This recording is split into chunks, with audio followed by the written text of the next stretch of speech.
Only 4 starters from your lineup yesterday.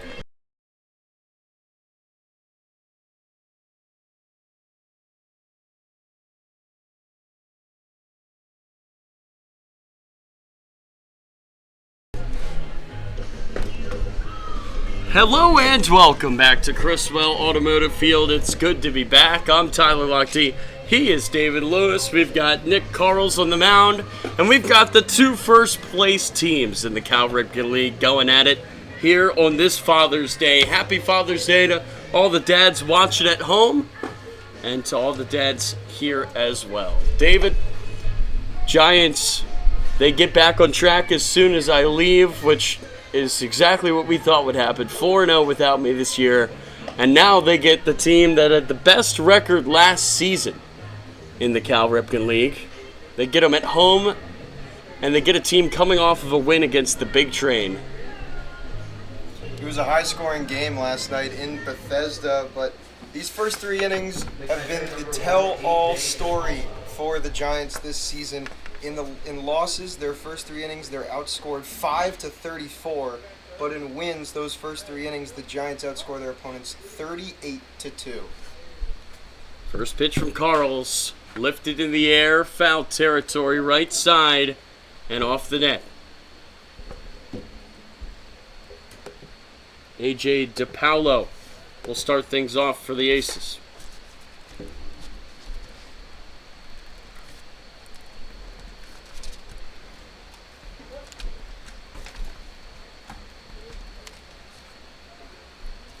One, 0-1 will find the zone, and it's now 0-2 from Carls to DePaulo. Carls has only started 1 game for the Giants this season, and he will miss down low there, 1-2. But he was the ace of this Giants staff last year. Yeah, we saw him take control of that first starting role midway through last season. He'll just miss outside there. Speaking of Giants from last season, Garrett Runyon's little brother, Landon, is in right. Fun to note, his first time playing, at least that I've seen. I believe it's his debut.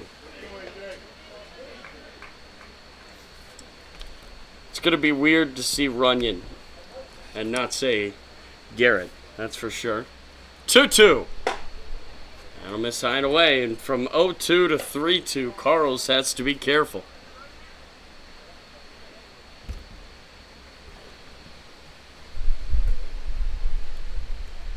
Full count pitch, fouled up, and into the net. Yesterday's game, it really came down to how well the Giants pitchers commanded that strike zone, and the 2 most efficient pitchers in the starter, Trey Sahajic and Aiden Gonzalez, made it known that. How about a punch out to start things off? You talk about control. Carls finds it against his first hitter. It was a battle, but the Towson Tiger comes out on top.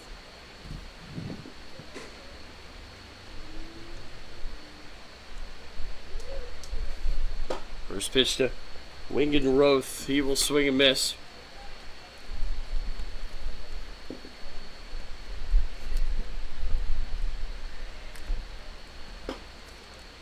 That will find the zone as well. So now 0-2 from Carls.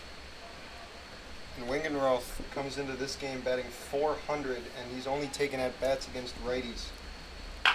And he's going to hit it up the middle. Carls with a nice play on the comebacker for out number 2. How about the pitcher flashing the leather, helping out his own case? And there's 2 away. Now it's Jeremiah Jenkins' turn. We saw a lot of flash in the leather yesterday for the Giants defense. 4 double plays in an effort to clear the bases. It was amazing in those late innings to keep the Grays bats at bay. Jenkins takes strike 1. And you wonder, David, if Carls has some confidence after making a play like that himself defensively. Jenkins hits it hard and into right. That will get through for a base knock.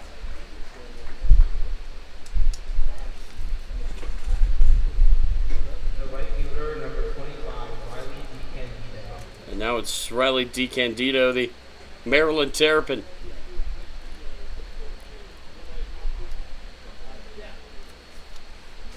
But again, back to that stat that you brought up, David, about the runs and how the Giants games have kind of been decided early.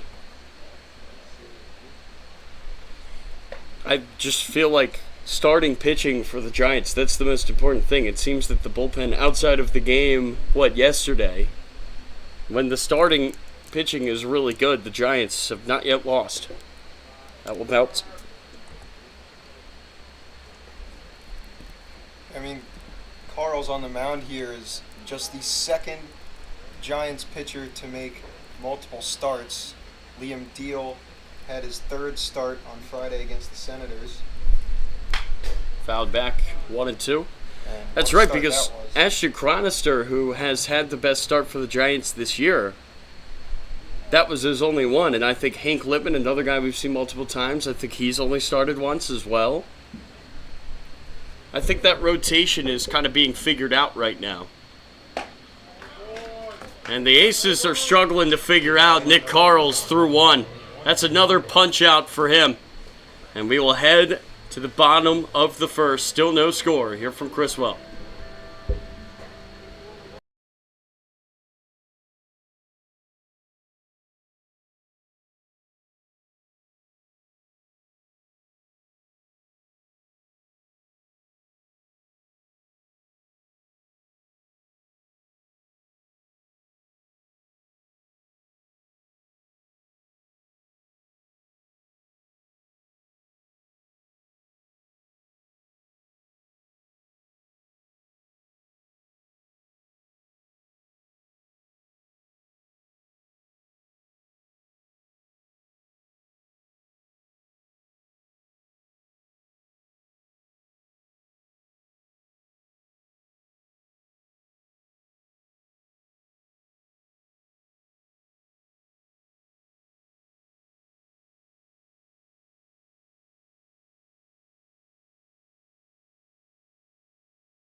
After a very strong first inning, courtesy of Nick Carls, we head to the bottom of the first. Cade Hentz will stand in against Dylan Young.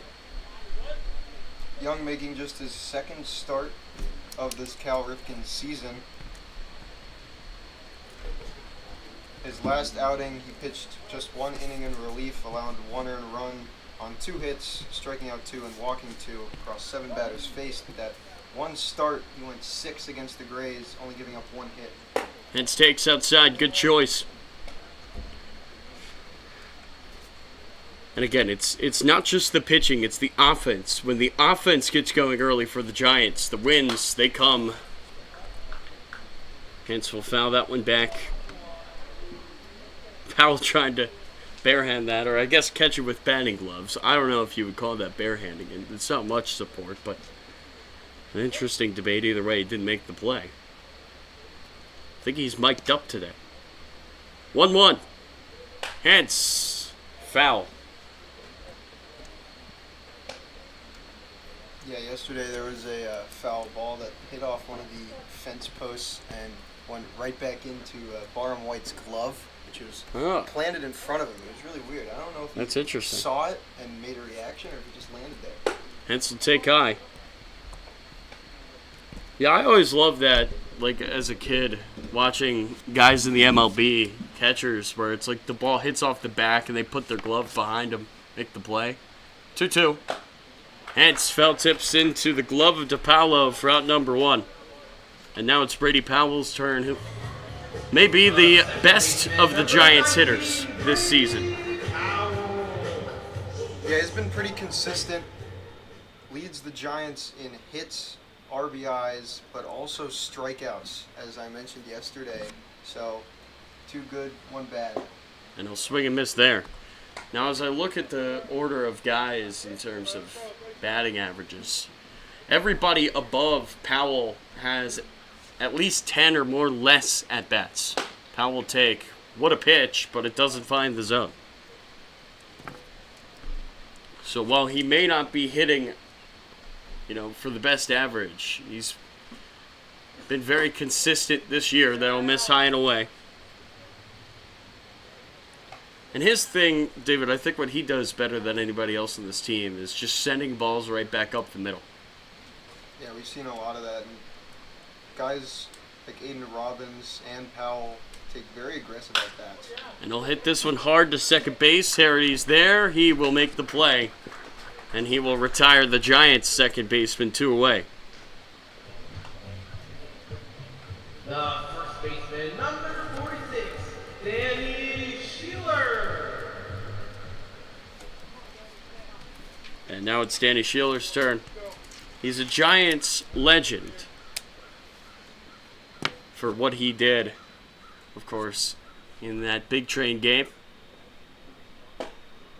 We'll miss inside. Our buddy Tim, the league intern, was there for that game. He's back again. Maybe that could be a good sign as the Giants host another team for the championship series last year. Sheeler will foul that away 1-1.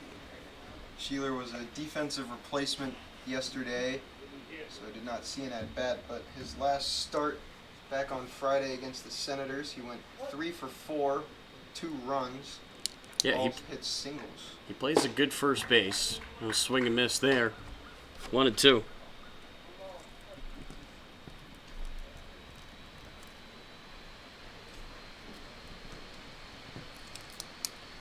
Pitch from Young. Hit hard and into right. The first base runner of this game for the Giants is Danny Sheeler with a single. And that will bring up the man that he replaced at first base in Kleiman. Designated hitter, Yeah, number Kleiman in the last 7 days batting .500. 4 games played, 12 at-bats, 6 hits, 3 doubles. I believe he also leads this Giants team in average on the year at .450. This kid's been good. He was good last year for the Giants, and he is picking up right where he left off. Remember, his summer last year got him a trip to Eastern Michigan, up there in Ypsilanti. And he made the most of it, hitting over .350. He climbed up the depth chart, became their go-to guy behind the dish. And he's been a steady bat again this summer for the Giants. Check on first. No trouble for Sheeler. He's got a smile on his face. Sheeler, one of the few non-D1 guys on this team, but you wouldn't be able to tell that from how he swings the bat. He's been fantastic this summer. Kleiman pops it up. Right side. No trouble for DeCandido. That'll do it for the first. So both teams will strand one, and we will head to the second. Still no score.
Welcome back to Gaithersburg. I'm Tyler Lochte. He is David Lewis.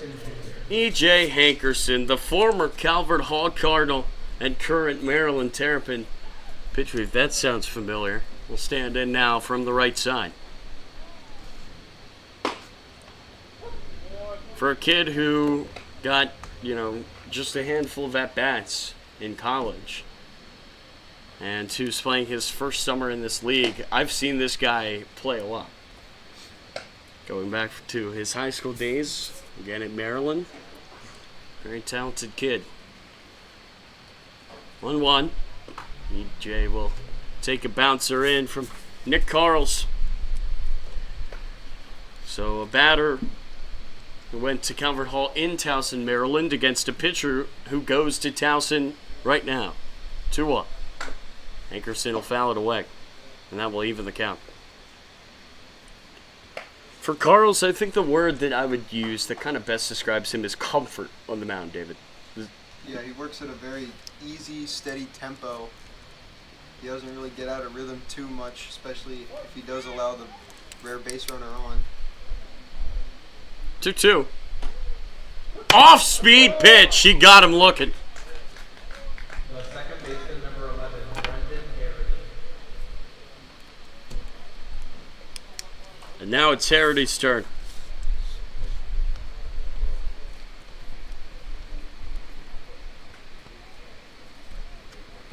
Harity comes into this game batting .261.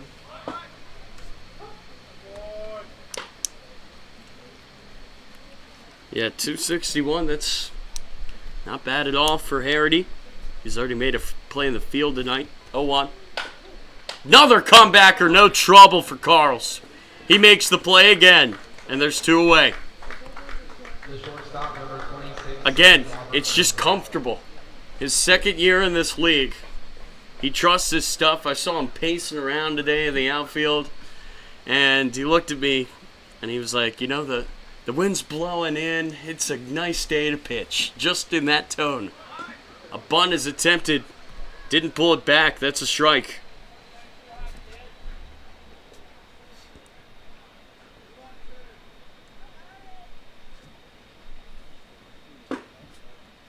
Be taken down low.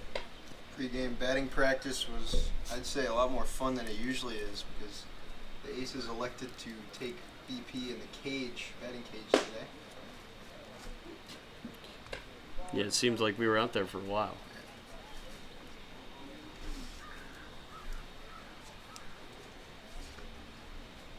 Two 2-1. That will miss down low. Sam Robertson currently batting .222. He's played 10 games in his third highest at-bats on this team.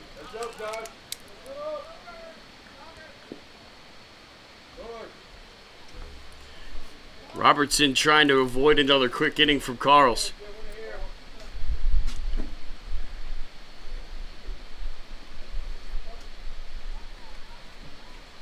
Carls looking to give his offense a chance again. Full count pitch. Hit hard right to Powell. Makes the play. No trouble for the second baseman. And Carls is through 2.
Jane Brown's turn with his beautiful bat that, knock on wood here, has stayed intact so far this year, and he's had some success with it.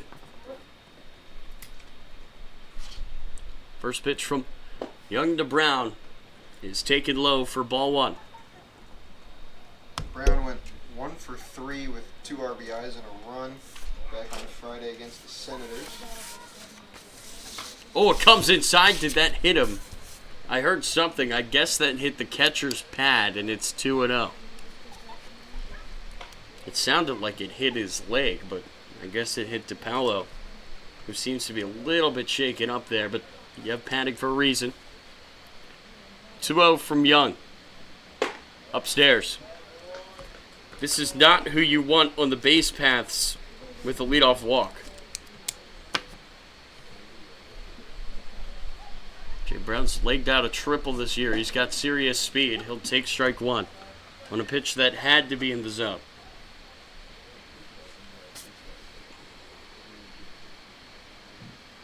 Three-one. Down low. Brown aboard for Ethan McNally. That was also the really important thing yesterday, was the innings that the offense struggled, they would get 2 outs and then get their first base runner, not getting their first base runner, then 2 outs. It's hard to move the runner when there's no runner to move. Brown's putting on the oven mitt right now. We'll check on him while he's doing it. That's cruel from Young. And we'll look back and forth, gotta be careful. As Young looked back and forth between home plate and first on the pickoff attempt. Called a strike on the outside.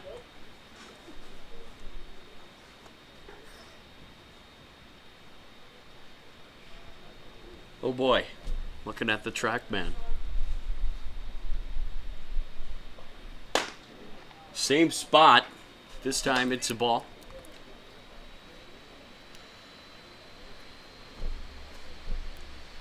McNally, one of the most active guys during BP, it seems. He's always running all over the place trying to make plays. Brown back in. No trouble at all.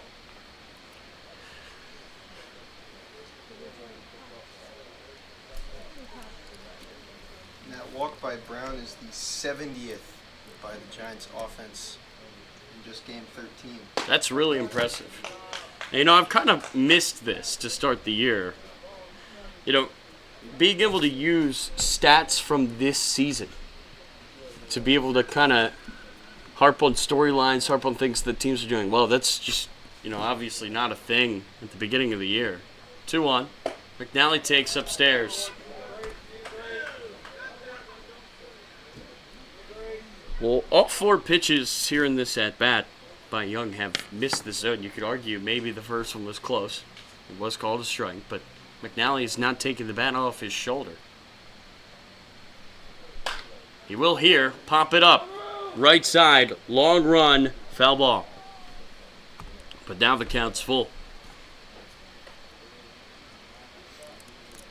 Would have been strike 2 anyway. You don't fault him for swinging, even though Young does have his troubles locating his stuff right now.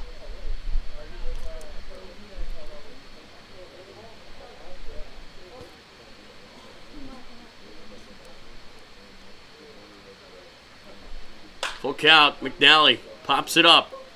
Right center. Coming in. DeCandido makes the play.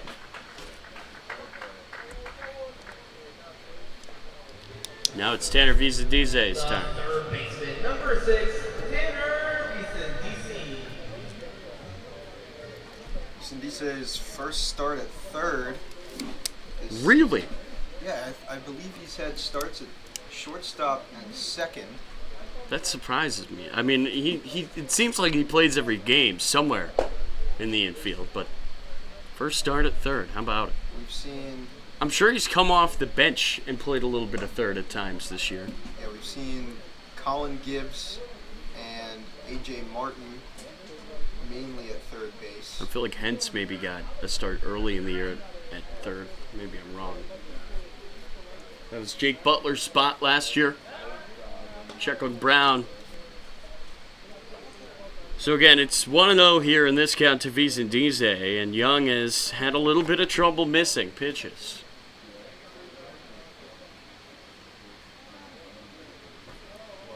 One 0 outside. And Young's pickoff move, so interesting to me. The fact that he moves his head back and forth even while he's still throwing to first base, almost as if he's trying to have a no-look throw and pick up time. There goes Brown, fouled away.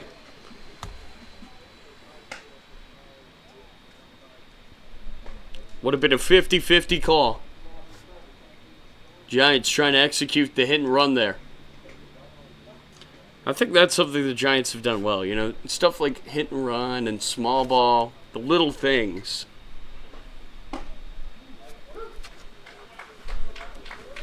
Looks like the home plate umpire is going to be very generous to pitchers on pitches that are near the outside of the zone. So Vicendize will have to swing it. A pitch of that nature fouled away. And again, that's one where you wonder if that last pitch is called a strike, or excuse me, called a ball, and it's 3-1. You wonder if he swings. 2-2. Vicendize pops it up right, or excuse me, left side. Hankerson calls it off, makes the play, 2 outs.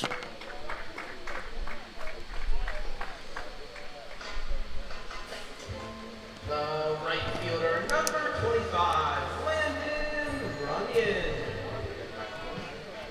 That pop out in the lower part of the zone. I'm sure Vicendize would like that one back, as he just got under it a little too much. Yeah, he hit it hard. 88 off the bat. Runyon takes low. So weird to say that. Garrett, if you're watching, he was the trailblazer. He was the first to join us in the booth last year. He started a tidal wave of guys coming up here and hopping on Giants Broadcast Network. Oh, it's dropped by the first baseman, Jenkins.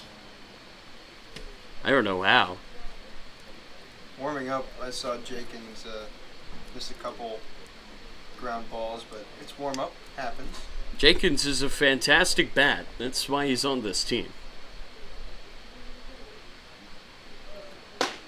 It's right down the pipe at 81. Yeah, fun fact about Jenkins is that he was actually a Gaithersburg Giant 2 summers ago in 2022.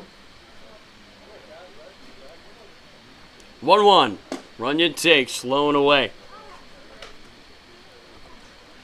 Well, if nothing else, the Giants are getting Dylan Young's pitch count up.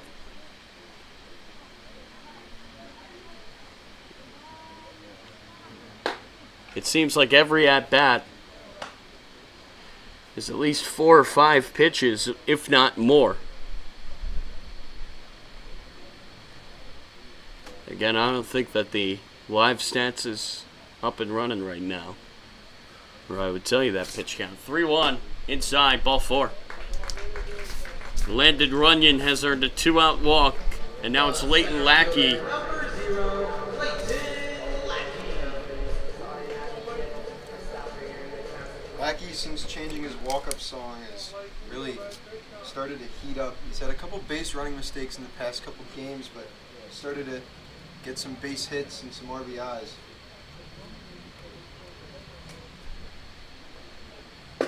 Take strike 1, and that's another pitch. That outside pitch that has haunted righty hitters. That's the 3rd time it's been called out there. At least it's consistent. 0-1. Now Lackey will have to swing at a pitch in that same spot. I guarantee you he wouldn't have swung there if first pitch was called a ball. Especially a guy like Lackey that has such a trained and patient eye. I mean, he sees a lot of pitches. Yeah, he's taken a lot of walks this year. 0-2. That will miss down low. Wonder if there's an issue with the TrackMan now, because That pitch looked like it was low, and it's put on TrackMan as another pitch outside. I don't know. It's been pretty reliable this year. Dylan Young's been pretty reliable this year for the Aces. He's trying to get out of trouble here. Fouled away by Lackey. The first start I mentioned back on June 2nd against the Grays, he allowed just 3 total base runners. That entire 6-inning performance. And he's already allowed 3 here in the first 2 innings. Looks like Lackey's going to call time here.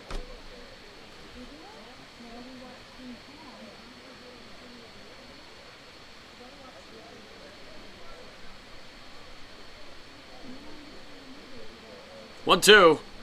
Down low. So TrackMan at this point is just not updating.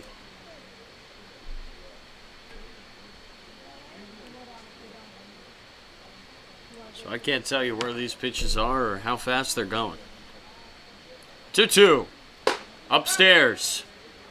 And a dive back to first by Runyon. Jenkins didn't cover the bag. It looked like he would have been dead to rights.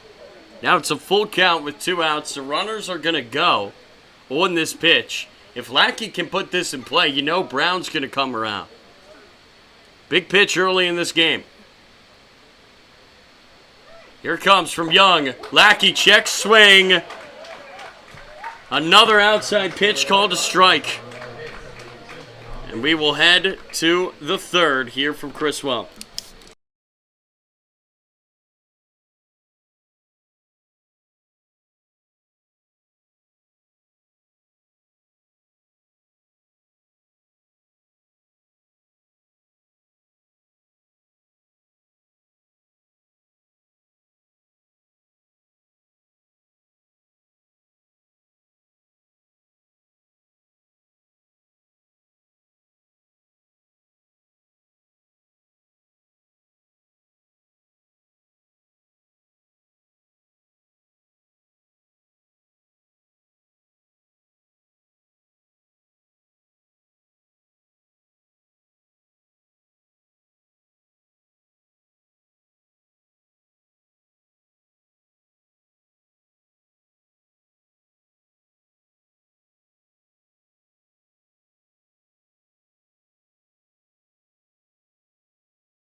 The left fielder number 3, Amari Allen. Amari Allen is next for the Aces. Still 0-0 on what was billed as a big-time matchup. So far, it has been neck and neck.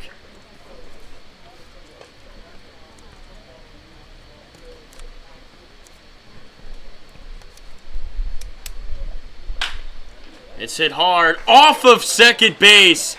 That's a crazy bounce. Allen is not going to take advantage. He will stay at first. It looked like there was a real opportunity for him to maybe get to second there, and he opts to be conservative. But either way, that's the second hit of this game for the Aces, and the leadoff man is aboard. It's one of the craziest bounces I've seen. Yeah. That was pretty wild. That will miss just low.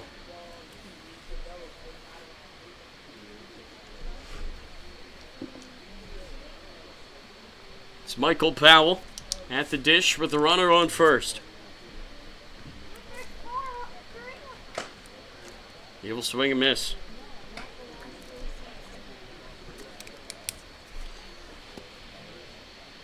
Well, we've seen that Young has caught on to the zone. And the generosity on the outside. Wonder if Carl's noticed that as well.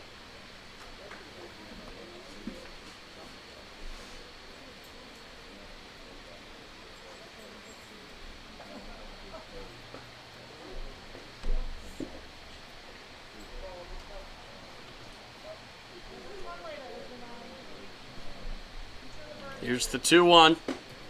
Right down the pipe. Count is even. Runner on first base. And Allen. Let's see if Powell can get something going here for the Aces here in the third inning. Off the end of the bat, that's trouble. Vizadize charges, throws, not in time. Sheeler stepped off the bag. That's a really good throw by Vizadize, but the Aces have 2 on.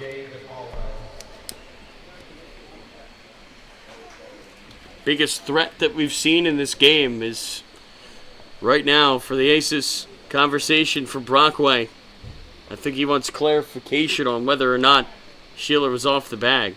Yeah, I'm not sure if Sheeler was so much off the bag as throw was just not in time. So. Well, the call was off the bag. I agree with you. I thought that the call would have been on question of timing. DePaulo shows bunt. Pulls it away. Ball 1. Aces, they know that against a team like the Giants, runs hard to come by. Maybe a bit of small ball.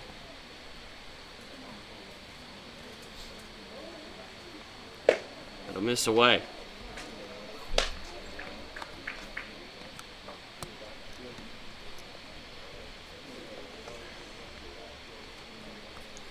We've seen Carlos get himself out of jams before.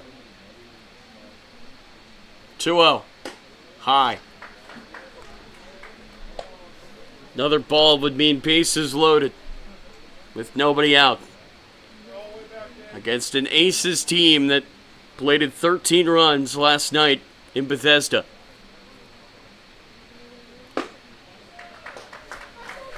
A 4-pitch walk. The designated hitter number 14, Nate Wingenroth.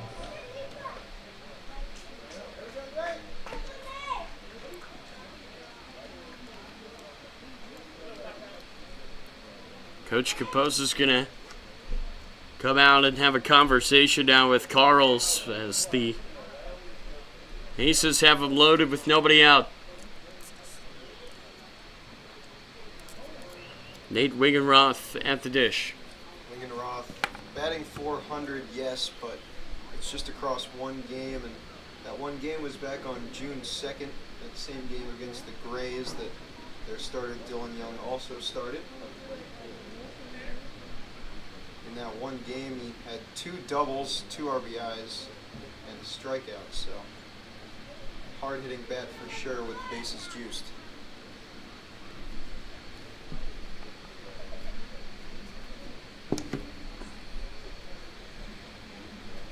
This is a huge spot early in this game because, as you said, David, so many of the Giants' games have been decided in the first 3 innings.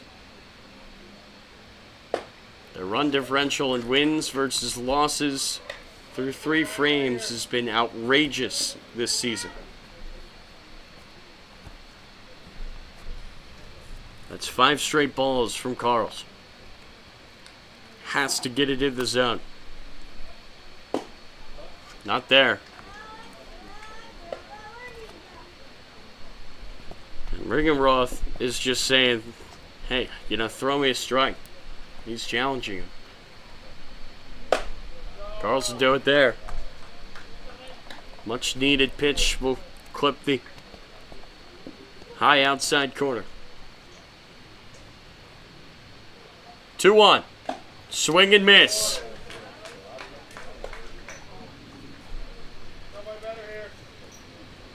Now remember, there is a force at every plate, or force at every base.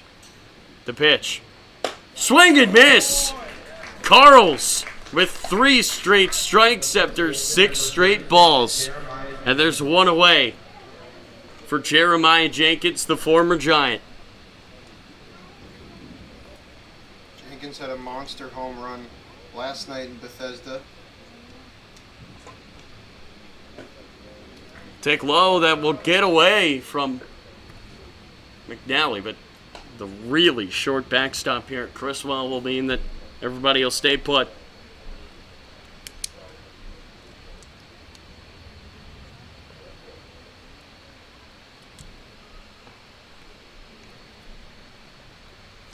Allen at third, Powell at second, DePaulo at third. Not back. Excuse me.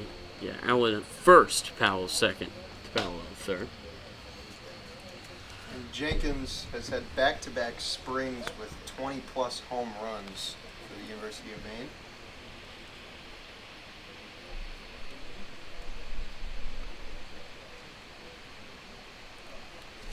Carl steps off.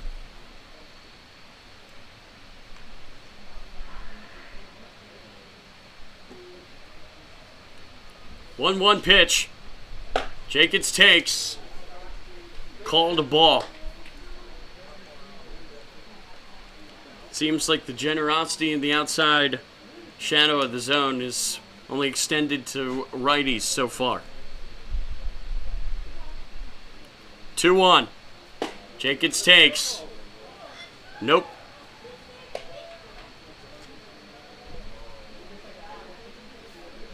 Two really close pitches, both called balls, and now it's 3-1. A ball brings in a run. A swing and miss instead. And the count is full. The biggest pitch in this game so far is right here. With one away and the bases loaded. The payoff from Carls. He got him! Or did he? A foul tip into the glove. And McNally couldn't hang on. And we'll try it again. Carl's has got to reset there. You can't feel like you're defeated after something like that happens. You got to re-attack Jenkins here. The 3-2 from Carls. Jenkins crushes it foul. And it's a bummer that the exit speed was not recorded. That was the hardest hit ball I've seen this season.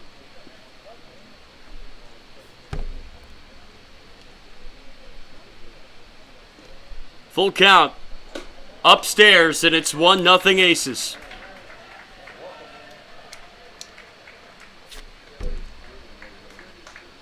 The right fielder, number 25, Riley DiCandido. And it's still bases loaded with one away. That was a real battle between Carls and Jenkins. A lot of close pitches, but the one that drove in the run was not. And now it's DiCandido's turn. He'll take high and away.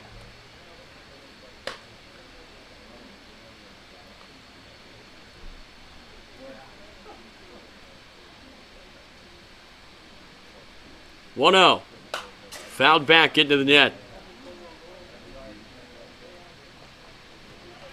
And also, you got to think if McNally can find a way to hold on to it. I'm not saying that's an easy play or a play that absolutely should have been made. It's just it was so close. This is crushed in the air to right field and out. A grand slam for DiCandido makes it 5-0 Aces.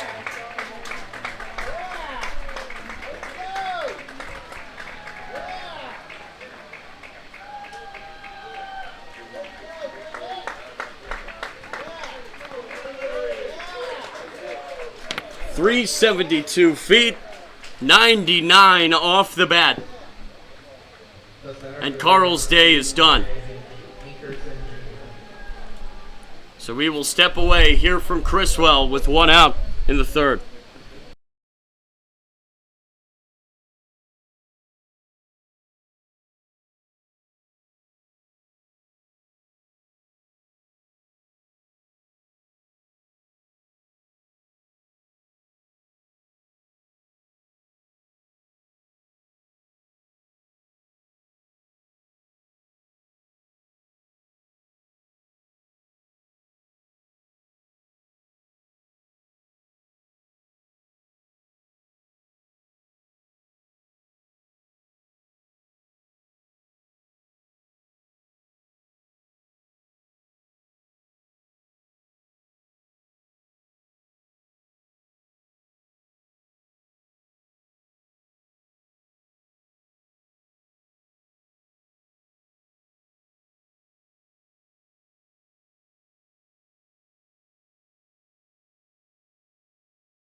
Sound is early, so.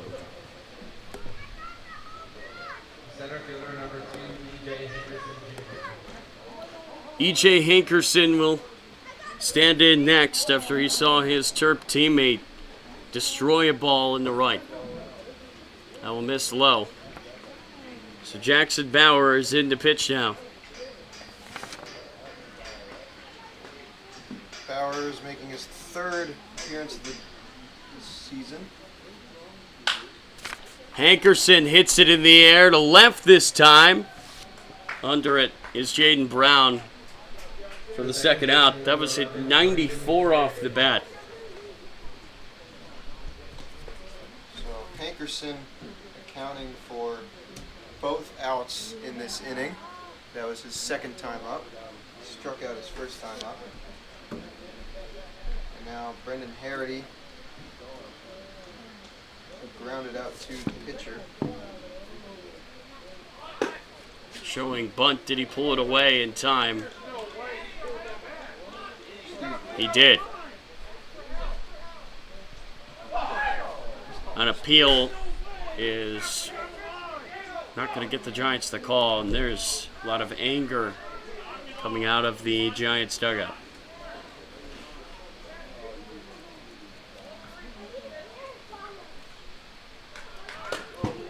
That's fouled back. 1-1.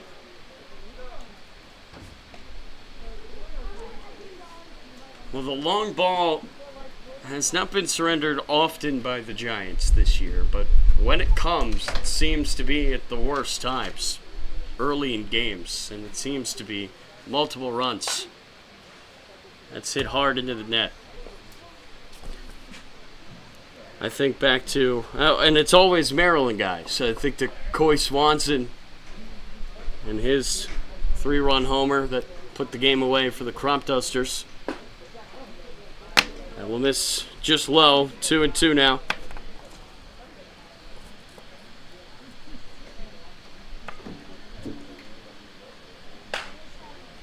Hit hard and foul down the line.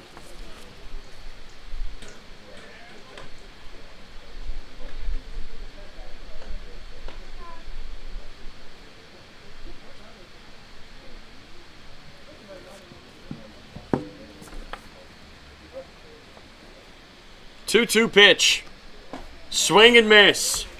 Bauer comes in and gets the last out, but not before the Aces get 5 here in the third.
I'm Tyler Lochte. He is David Lewis. Giants have work to do. Down 5-0.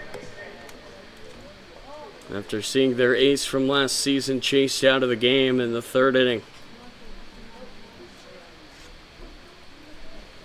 Cade Hentz, outside.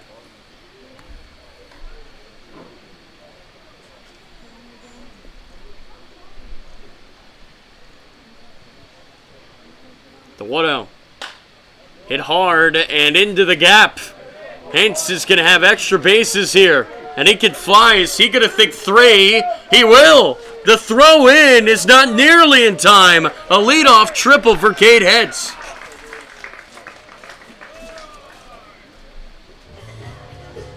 The second baseman, number 19, Brady Powell.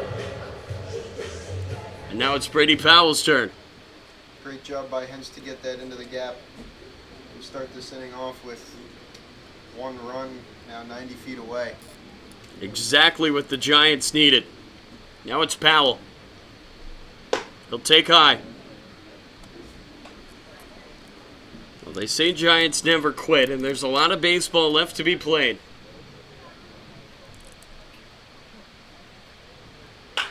Powell will hit it hard to left. That will fall in, and it's bobbled. And Powell thought about it, but didn't get a good read. He'll settle for an RBI single. It's 5-1. The first baseman, number 46. Much worse outcomes through 2 batters after giving up 5 in the top half of this inning. They're very good to be pretty aggressive. I mean, both second pitch hits as well. Getting up early in the count, up 1-0, and then seeing the pitch you like. Sheeler will take low. You can't count out the Giants. How big is that, by the way, for Bauer? We've seen so many insurmountable leads in the first few innings, and for Bauer to come in and stop the bleeding at 5. Just like that, it's now a 4-run lead. I mean, it's so hard to come in with inherited runners because Yeah. you know, it's just added pressure. Got to go to alternate signs almost immediately sometimes.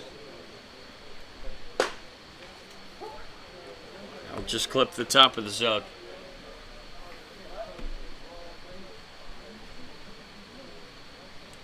So 2-1 to Sheeler. Powell on first. He can run. Sheeler swings and misses. Nice change up there at 80.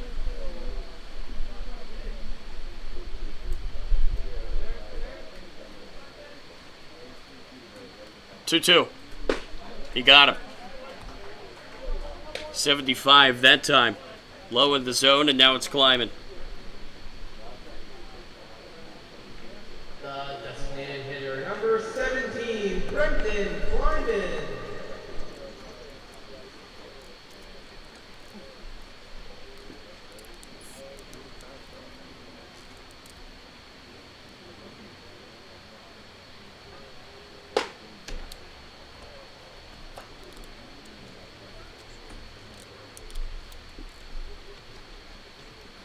Again, Young has not really been commanding the zone so far today, but the Giants have not really been able to work too many walks off him. Kleiman is going to hit this hard. That could be trouble. DeCandido runs it down. A heck of a game for him so far. So interesting to see that. I'm not really sure what happened on the Cade Hens triple. It seemed like his closing speed on that Kleiman flyout was a lot quicker than what happened on the Cade Hens triple. So Yeah, I don't know. maybe a bad read. Brown takes high. But again, that's the thing that's so odd about Young's start is he finds himself behind at every count and just finds a way out of it. Reminds me of Hank Littman against the Big Train, but only when the bases seemed to be loaded. That was when he would get behind and then just find ways to get into a zone where he just couldn't miss the zone. Inside again. There goes Powell. There's a runner in scoring position here for the Giants. And we're looking for more than just one here in the third. They did get one back. Again, it's always big to respond to a big inning with at least something. But the Giants have had so much trouble this year, it seems, with guys in scoring position. That has not been their forte. What is going on? Is there an issue with the catcher's padding? David, what did you see? I'm not sure. Maybe when he threw his mask mask off. Something may have broken off there on the past ball. So I was never good at memory, that board games. I can't tell you if it's a new mask or not. I don't remember the color of the first one. I think it's the same mask. I'm not really sure what he had to do to it. There goes Powell. It's high. The throw is high, but corralled at third by Powell. That saves a run. If he doesn't catch that ball, it goes into left, and Brady Powell scores. That's a great play by Michael Powell. A poor throw by DePaulo. Brown takes ball 4. That's his second walk of this game, and there's runners on the corners. The catcher, number 45, Ethan McNally. Mound visit here for the Aces.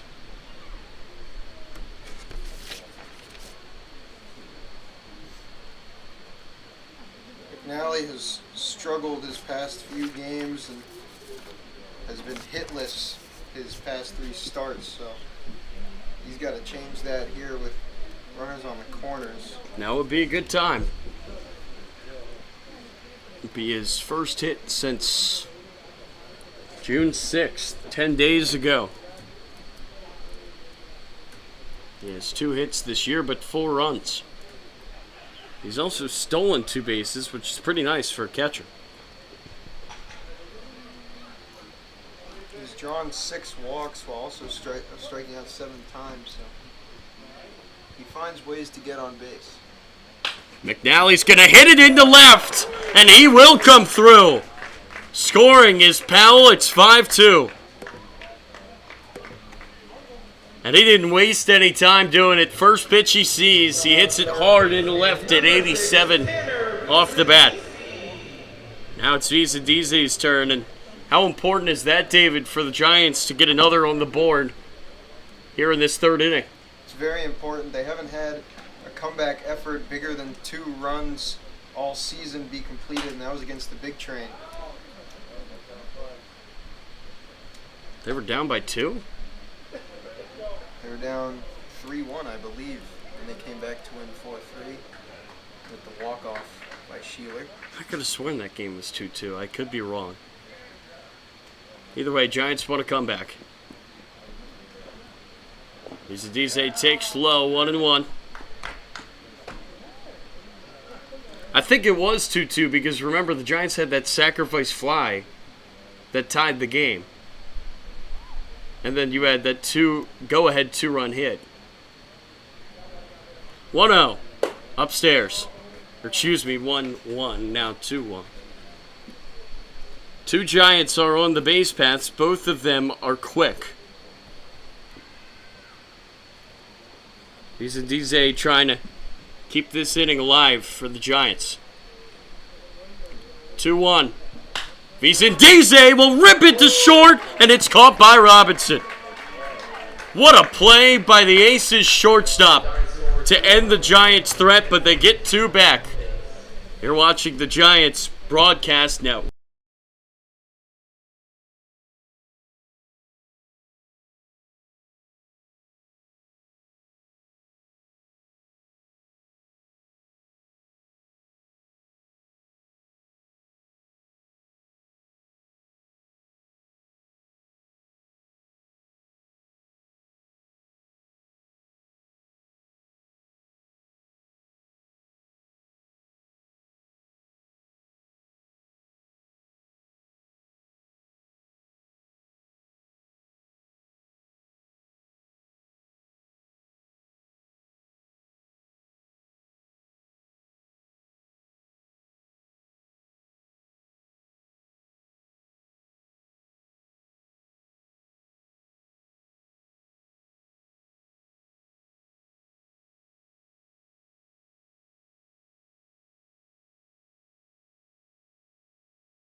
Bauer back on the mound for the Giants. This is fouled away by Sam Robertson, who made the defensive play of this game. That saved at least one run. 1-1 is away. 2-1 now from Bauer.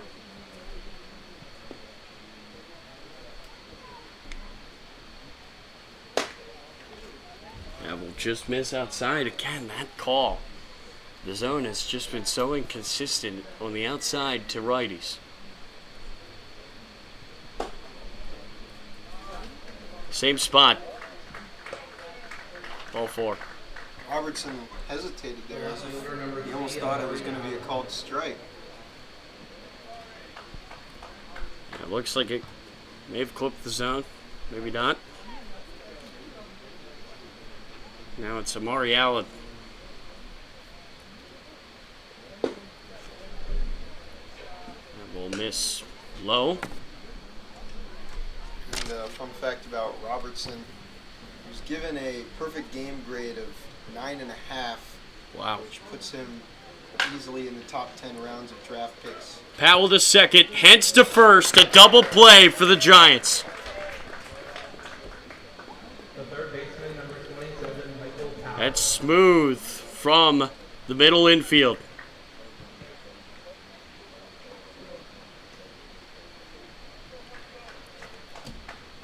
It's now the 5th double play in the past 2 games for this Giants defense. That'll play. That'll double play. That'll bounce away from catcher McNally. Breaking out the dad jokes on Father's Day, huh? Yep. Gotta get myself a pair of Grill Masters to go with them. It's hit hard. Tough play. Gets away from Sheeler. That was a freak bounce. And there's a runner on first for the Aces. Another crazy bounce. I mean, the spin of the ball, I guess as soon as it hit the ground, made it change direction. Sheeler unable to keep it in front of him.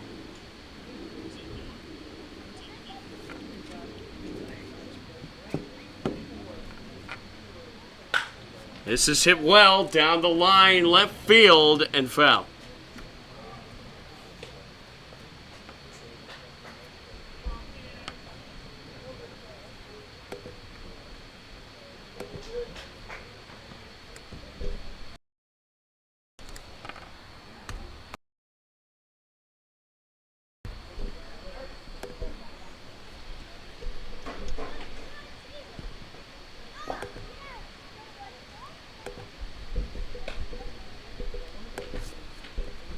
So 1-1 count, a runner on first.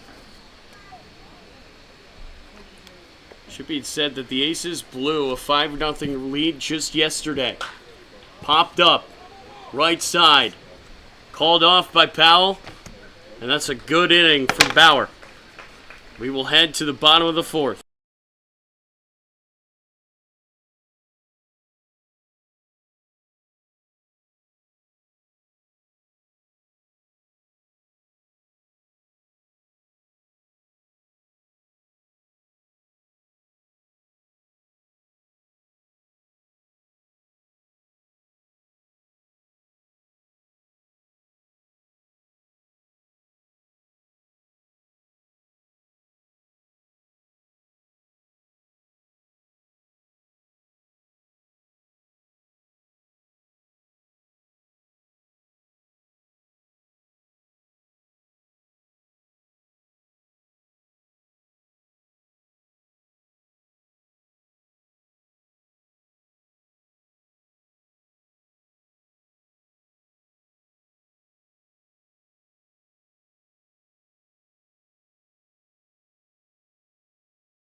Welcome back to Gaithersburg. I'm Tyler Lochte.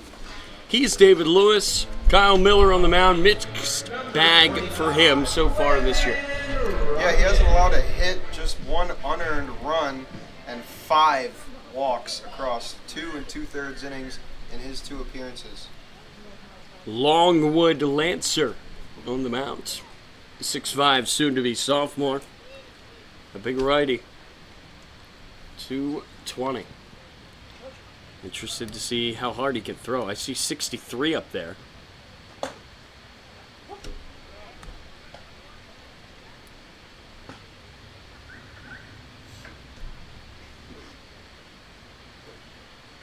Oh, 1. Swing and miss by Runyon. Runyon walked his last time up. Unable to get further than first base, though.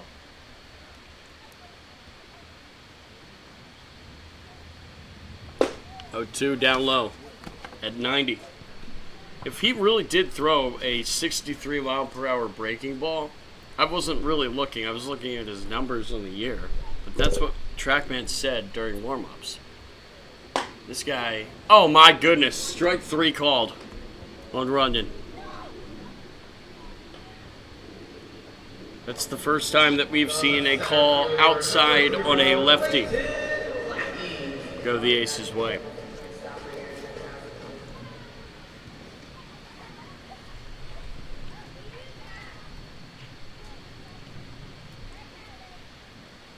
Like he takes. Same spot, another strike at 91.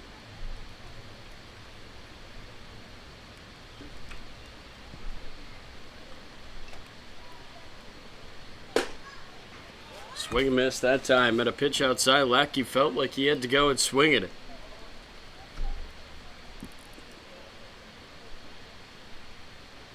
Oh, 2. Bouncer, foul.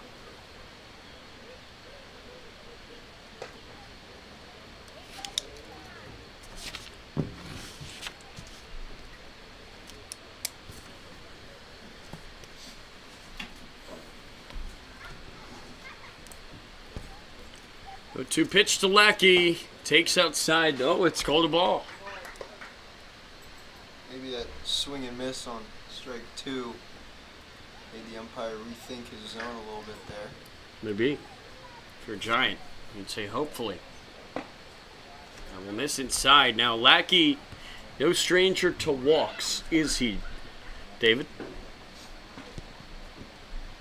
Not at all. He has 8 on the year with another 7, or excuse me, no hit by pitch, read that wrong, but 8 walks thus far, and he's worked his count full now. Yeah, it seems like every pitch that he's taken is, at least on TrackMan, appeared to be outside the zone today. It's a full count pitch.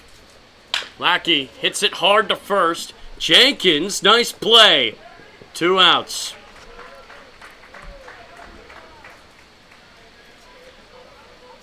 Lineup flips to Cade Hentz. Number 21, Cade Hentz. He got it going for the Giants in the bottom of the 3rd with a triple. Let's see what he can do here.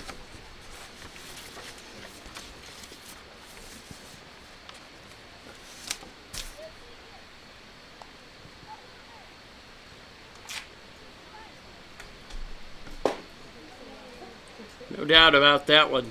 0-1.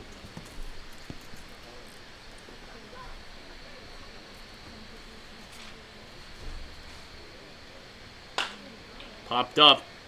Right side. DeCandido camps under it. And it's a 1-2-3 inning for Kyle Miller. We will step away on the Giants.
Welcome back to Criswell Automotive Field. I'm David Lewis alongside Tyler Lochte.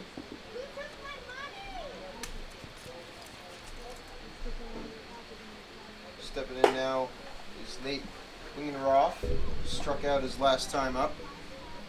0 for 2 on the day thus far.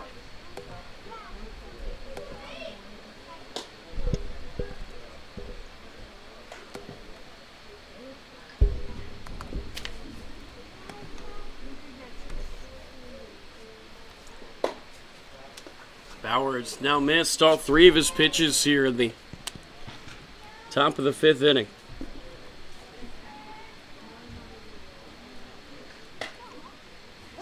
Find the zone there.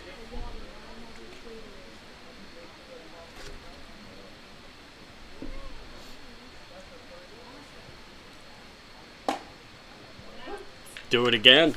Same spot. Bauer's done his homework. Again, if you call it for both teams, and if you're consistent, less that you can say. Bauer tried to exploit it there, didn't work. Now it's Jeremiah Jenkins, who's very dangerous, the lefty. 1 for 1 today. Walked and scored his last time up after the guy in the on-deck circle, DeCandido, unleashed his grand slam. Again, Jenkins hit the hardest ball that I've seen this year. It was that foul ball just before it. 1-0. Popped it up. Left side. Vizadize calls it. And he makes the catch. Foul territory. Couldn't see it. I was waiting for the sound of the glove making the catch. It does. 1 away. Now will be a real good time for the Giants to turn their second double play in this game.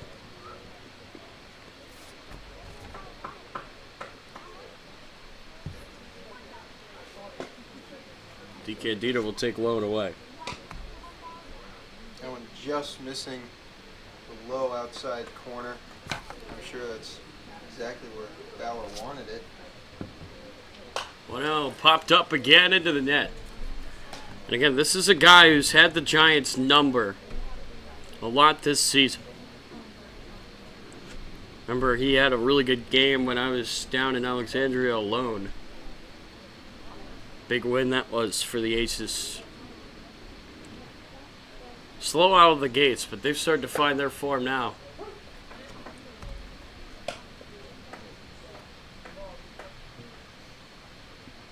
The Aces not quite on their 30-6 record pace that they had from last summer, but still a league best coming in this game at 8-4. That'll bounce away for McNally off to second. It'll go Wingenroth. So that takes away the double play.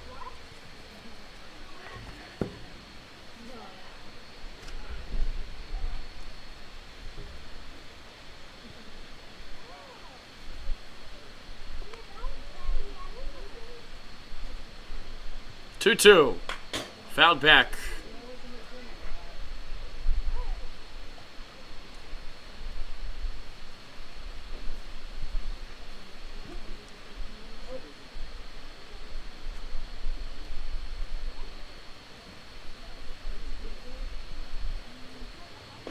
Try it again, another bouncer in.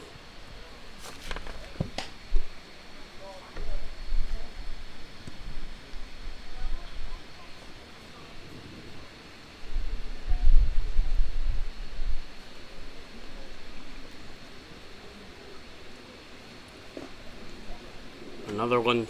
That's too many. Ball 4. First and second for the Aces. Pinch hitting number 35, Jamie Quinn Irons. Jamie Quinn Irons is going to take E.J. Hankerson's spot. That is the 6th walk issued by a Giants pitcher today in just the 5th inning, so some adjustments need to be made here. So what can Quinn Irons do against Bauer? He'll take in the dirt.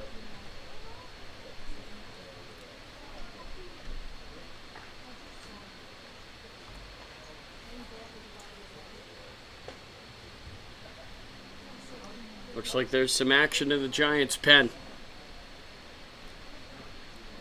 1-0.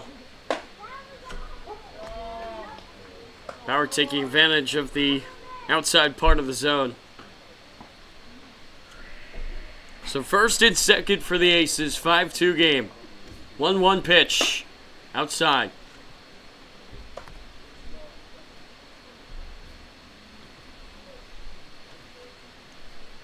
Jamie Quinn Irons, VA native.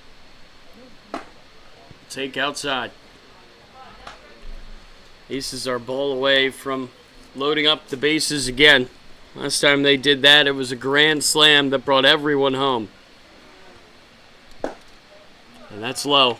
Walk number 7 from Giants pitching. The second baseman, number 11, Brendan Harry. And you can't have that.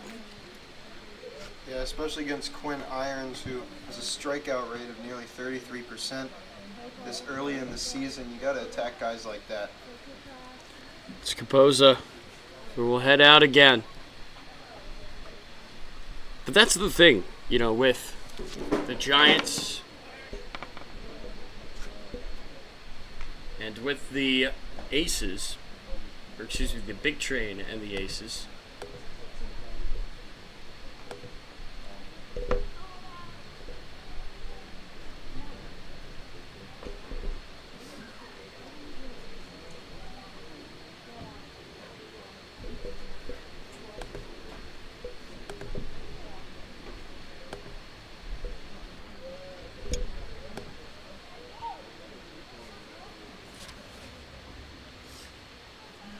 That's the thing against teams like the Big Train and the Aces, David. You know, you can't give them free passes. You can't help them out.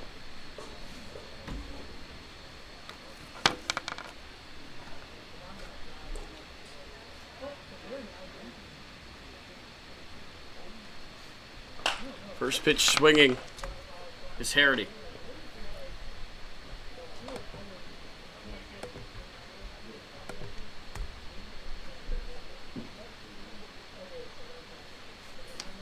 Harity 0 for 2 today.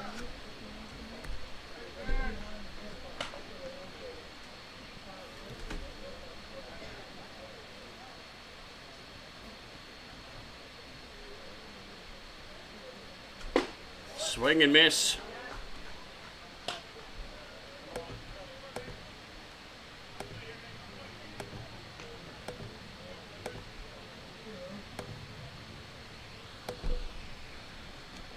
This is hit hard to short, hence bobbles, and everybody's safe. It's 6-5. Or excuse me, it's 6-2.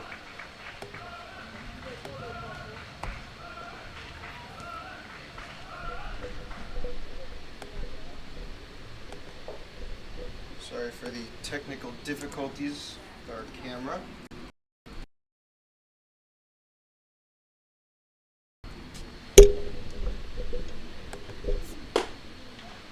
That one scored an error on shortstop Kate Hentz.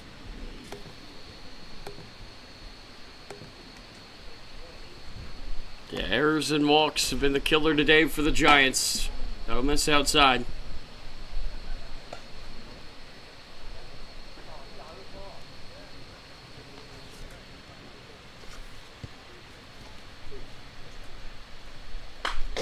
This one's fouled back.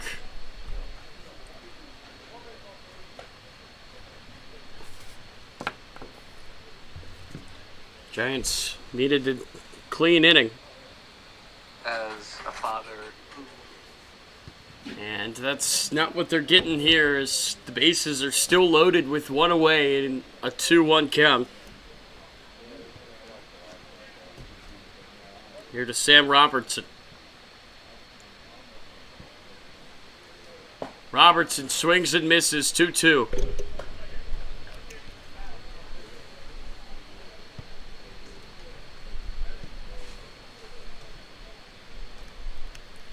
The pitch. Swing and miss. Second out here in this 5th inning. Now we'll bring up Amari Allen.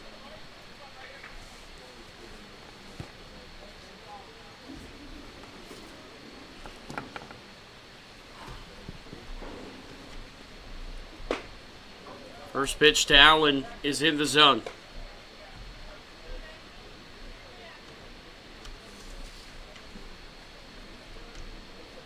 Now we're looking to escape.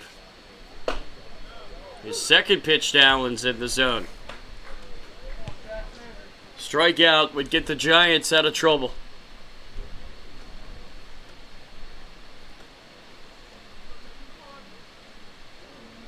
The 0-2. Fouled away.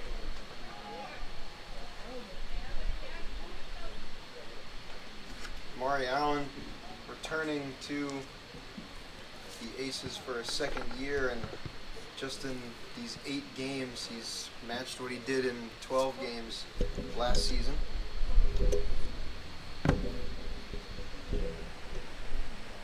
Oh, 2. Strike 3 called.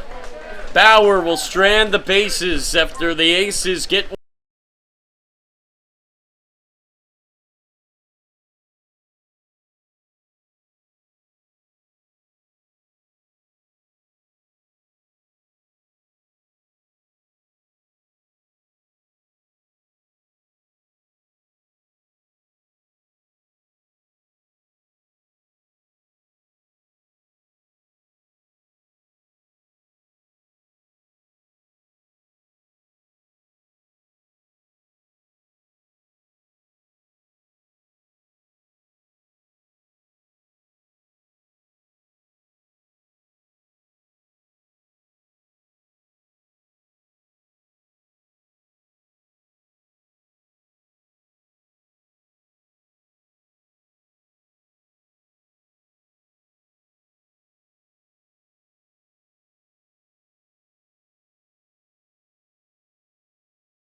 Taking us back.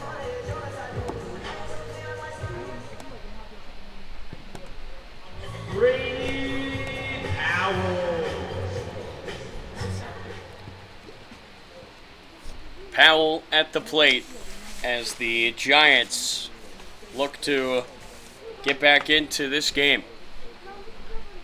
Powell drove in yet another run this year, earlier in this one. That'll miss upstairs. This comeback has got to come from the entire roster.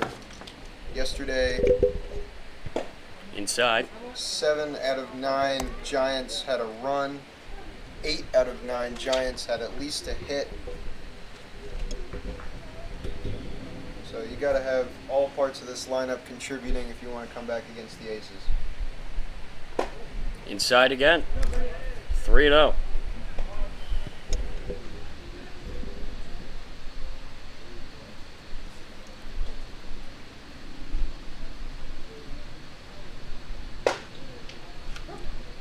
It's called a strike at 89.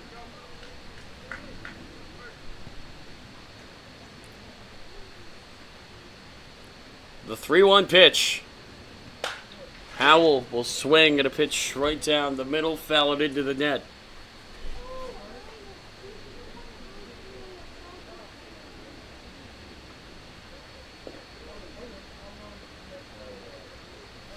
The all-important leadoff hitter as the Giants try to climb back into this game. Powell made a late decision to swing on that last pitch as it broke back to the middle part of the plate, so a little earlier. Full count. Powell off the end of the bat to second. It dives in the grass. Harity's throw is in time.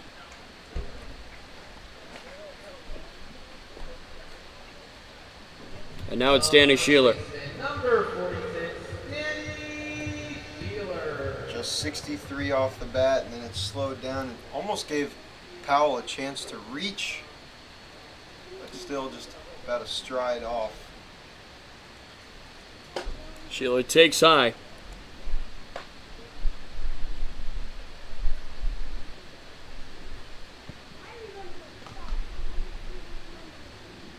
Here's the 1-0. Fouled away.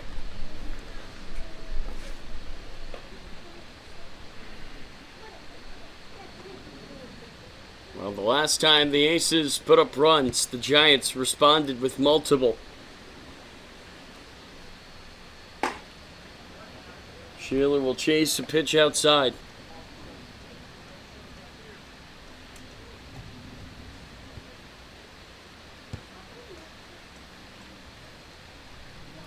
One-two is hit hard to left, and that will fall in. A base knock for Danny Sheeler with one away. And Sheeler, although they've all been singles his last 5 hits, he's getting on base. He's doing it a lot.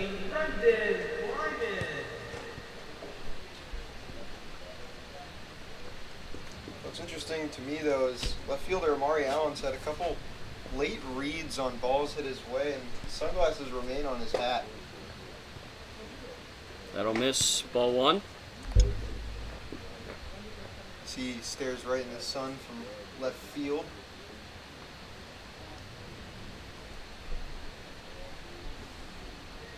Kyle Miller working on the mound. Kleiman takes outside, 2-0.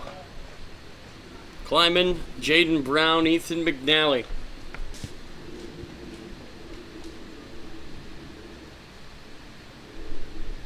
2-0 count, 1 on, 1 away. The pitch. High and inside, but clips the zone.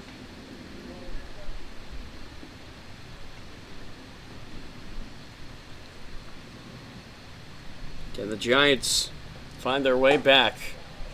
Kleiman will swing and miss. That was a big hack from number 17 in light blue. Kleiman has struck out just 3 times across 22 at-bats this season. Don't want to jinx him here. He's going to hit it hard and into right. You don't jinx him. Kleiman with a single. And there's 2 on with 1 away here in the 5th.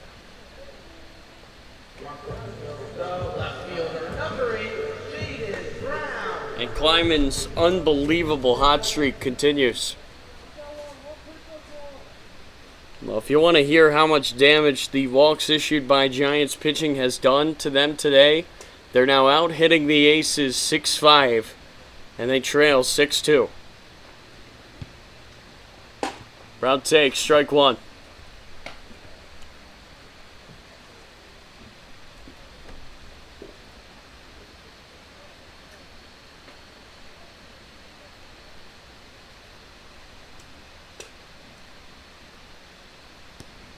Oh, 1 to Jaden Brown, who will swing and miss. And again, McNally, who was cold and then came through in a huge way to end a bit of a drought. He's on deck. You wonder if he can keep it going. Brown crushed. I don't think that's going to stay fair. If it is, it's gone. It's not.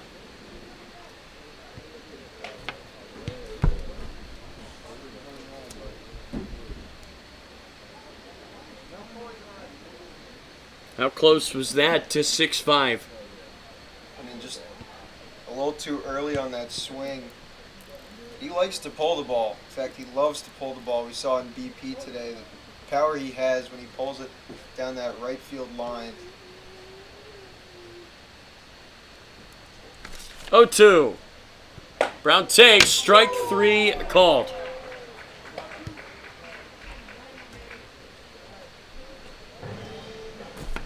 From a foul ball that just misses a homer to a called strike 3.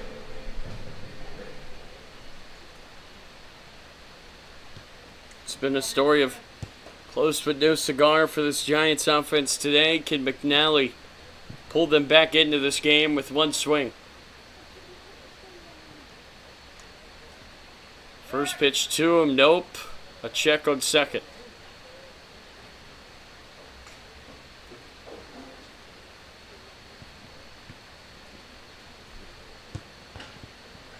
Giants trying to keep their spot in first place in the North.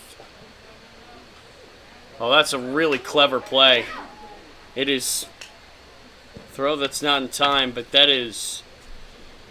Wow, I'm very impressed. Did you see what DeFalo just did? He faked like the ball got by him. He caught it the whole time. Then he threw down to second base, almost got Sheeler. I don't think I've ever seen that, but that's genius. What-oh? That'll miss high. Now, the only problem that I can think of there is if you're thinking about doing that rather than just solely focusing on catching the ball, you know, when it's coming in, that could lead to problems, but he tried it. It almost worked. 2-0. McNally fouls it back into the net.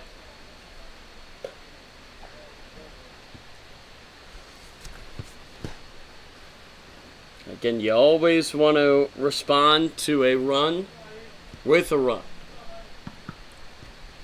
And with two away in a big spot, McNally is trying to do just that. Base hit would do the job. Swing and miss. Back pick. Not in time. Kind of an awkward step back on first base by Kleiman. He got in there safely. So it's 2-2. 2 on, 2 outs. 4-run game here at Criswell.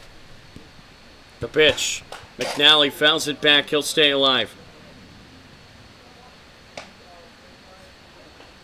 a great job fighting by McNally.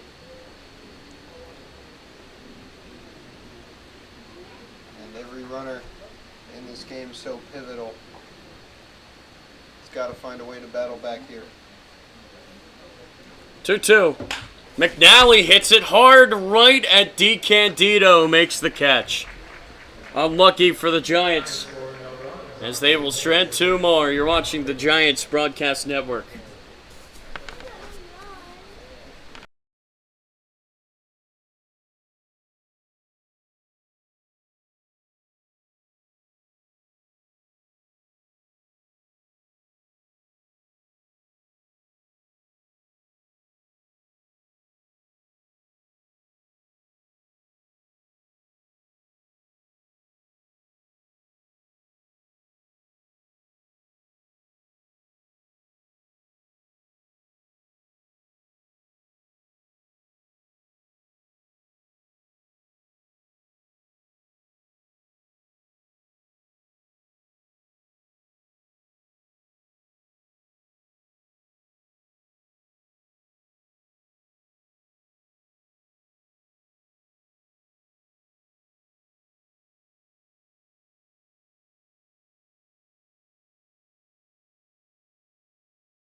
New pitcher on the mound for the Giants, Trunnell.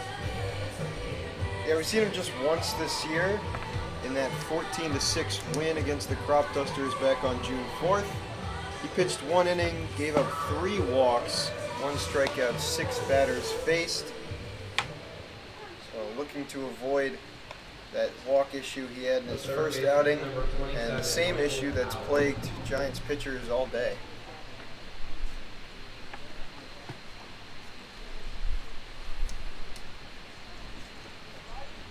Yeah, the walk numbers this year for the Giants have been so tough. It's been the difference, really.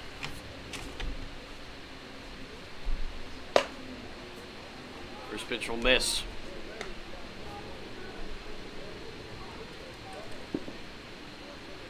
Powell, 2 for 2 today. He 2 singles. He's had a good day from the 9th spot, and he's going to hit this ball well into right field. Back goes Runyon, and it's bobbled and dropped. Powell into second.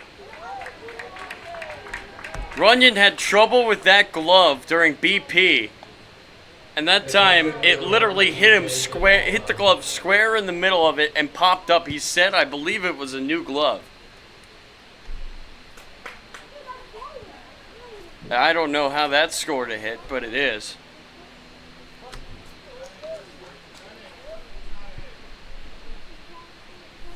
That's absolutely a walk. Or excuse me, a error there on Landon Runyon and right.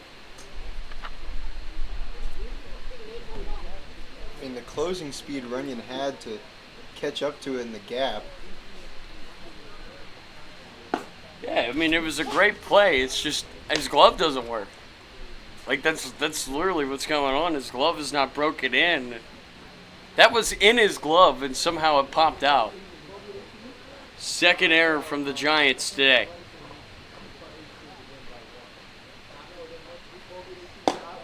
One's outside.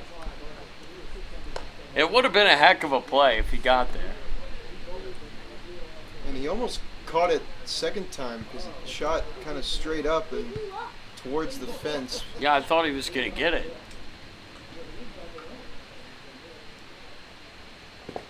Just such a weird play. That'll miss low.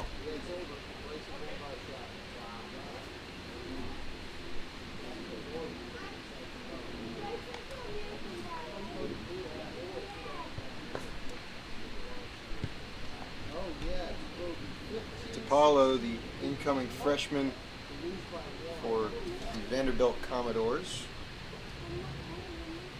0 for 2 today with a walk and a run. A miss upstairs. Ball 4. 2-1. The designated hitter, number 14, Nate Wingenroth. Now it's Nate Wingenroth's turn. Just such a weird play in right field.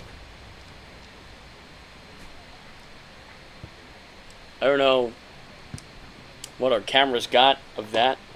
That'll miss high.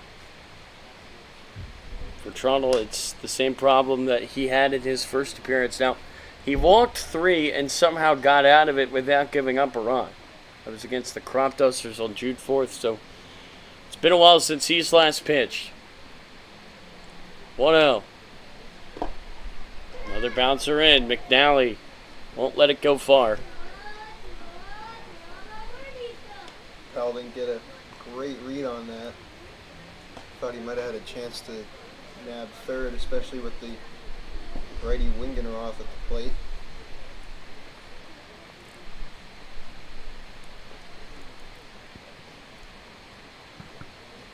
Two-0. Inside. Trundle having some trouble finding the zone here.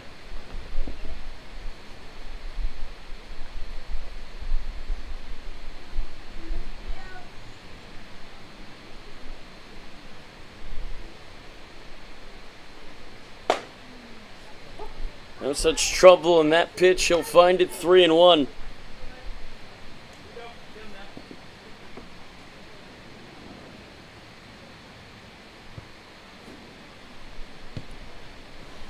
Trundle trying to avoid a walk that would load the bases with nobody out. He can't. And And now it's Jeremiah Jenkins with 3 on. First baseman number 36, Jeremiah Jenkins. You think back to that ball that was dropped in right center field to lead off the inning. Caposa will head out there.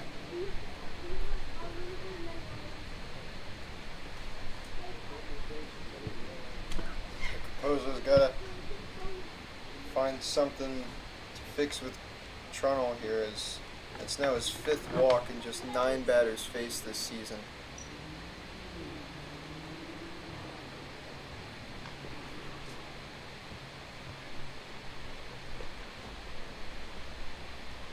So there's another arm in the Giants bullpen warming up here.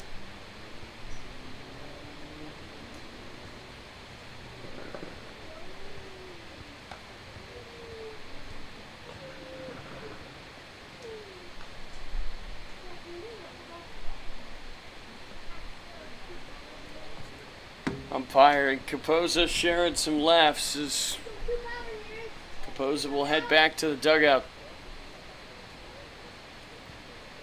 So that's, I believe, the 3rd mound visit from the Giants staff in this game. Caposa's taking his time off the field, maybe just trying to buy Trunnell that much more time to stop and think about it. Gets away from McNally. Runner comes home. There will be no play. And it's 7-2. Runners will move up as well. And now TJ Brockway comes out. He's seen enough. Trunnell's day is done. And we will step away.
Welcome back to Gaithersburg. I'm Tyler Lochte. He is David Lewis. Nathan Farmer on the mound. Trying to dig the Giants out of a hole here with 2 on in scoring position. And nobody out to the Aces. And it's Jeremiah Jenkins at the plate. He'll swing at the first pitch. And miss. I'll tell you, David, that is... Now remember, it's a 1-1 count.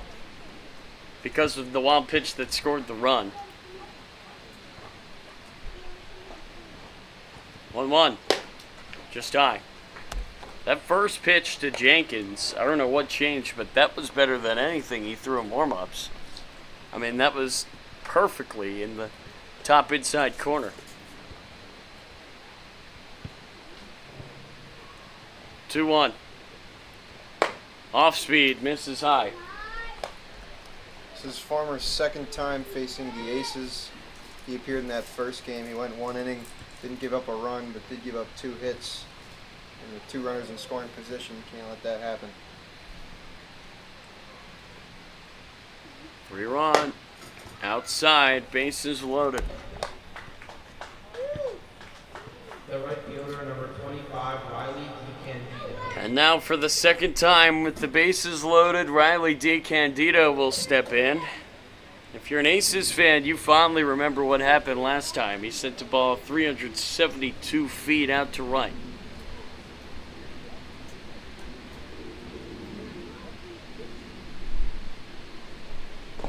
Lefty-lefty matchup, first pitch. Will miss outside.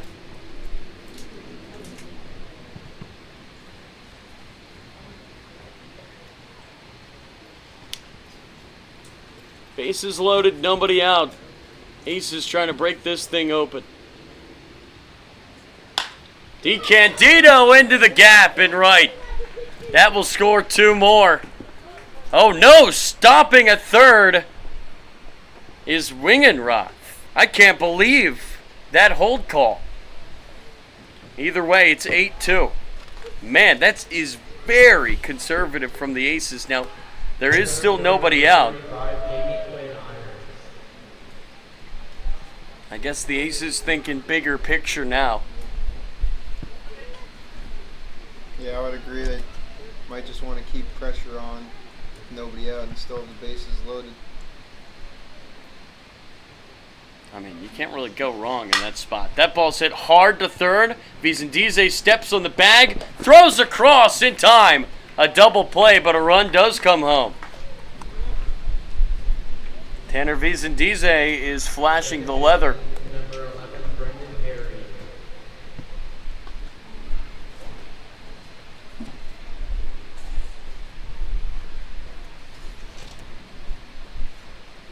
So this Giants defense has done a great job of playing pretty good baseball behind their pitchers in the past 2 days, I would say.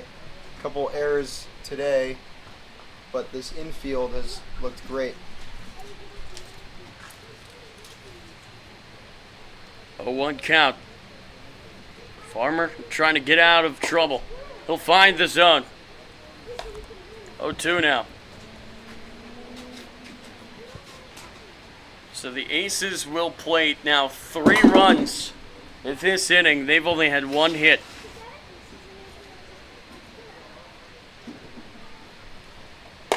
0-2. Off speed will miss.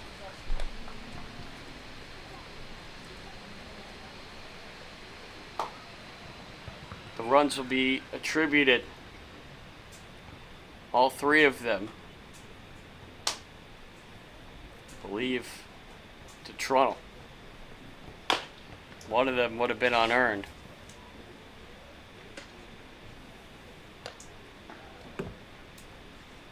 Really impressed by Vizendize's defense from third, though. He's been really, really good today, and all year long, no matter where they stick him in the infield. Yeah, even when he doesn't start, TJ Brockway knows he can count on him later in the game to be a defensive substitution and keep balls in front of him. He's also been a solid bat. 1-2, ripped foul.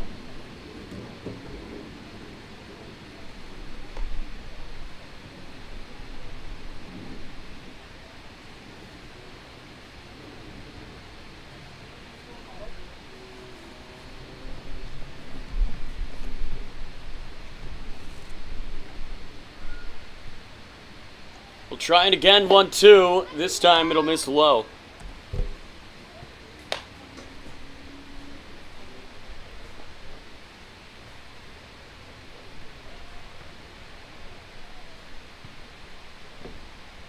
Dead Farmer just one strike away from getting out of it here. Stranding a runner on second. He'll do just that. What a pitch. He gets the swing. But not before the Aces plate 3 more. 9-2 as we head to the bottom of the 6th.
Coming back.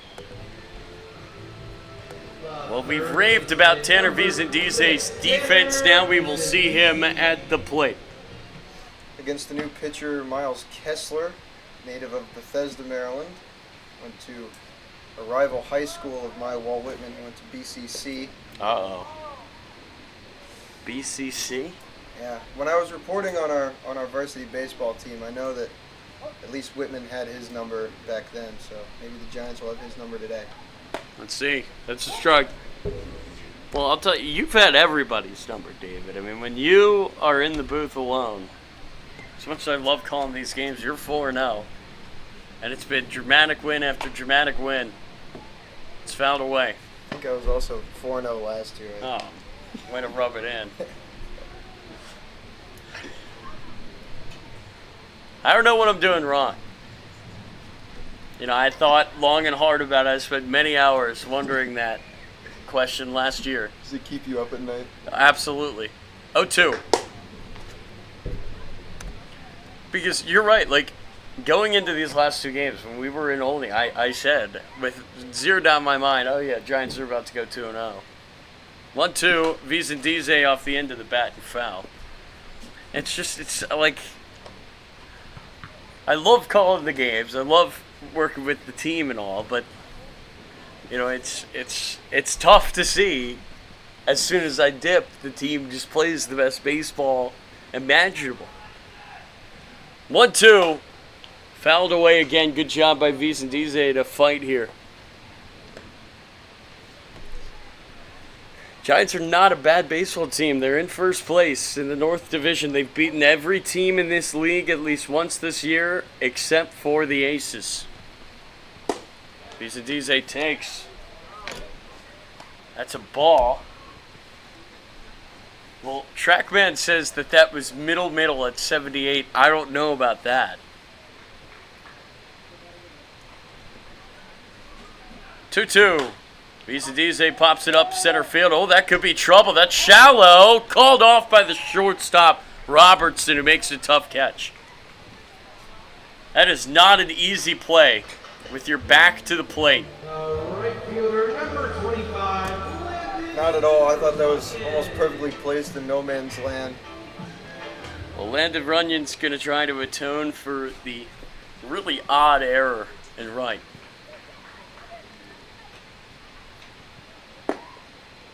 That'll miss low. For all the harping that we've done on the TrackMan zone in this game, after seeing a pitch that's registered as middle at 74 called a ball, I feel like, we may have been too harsh. I feel like there might just be an issue with the TrackMan. Well, I mean, some of the guys have mentioned it before. I remember specifically Barham White talking about how certain schools have their strike zone on TrackMan set up differently. Right. Make pitches seem like they're inside or outside the zone. It's called a strike there on Runyon. Giants trying to get back into it. Down 9-2. Runyon off the end of the bat. He's going to have to hustle. Harity from second. 2 away. Now it's Leighton Lackey who's... Oh no, it's going to be Will Burgess who will hit instead. Pinch hitter, number 30, Will Burgess.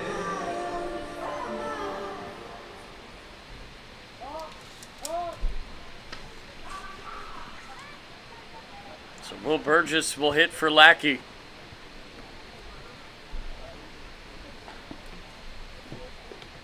Would assume we'd be seeing Burgess in center still.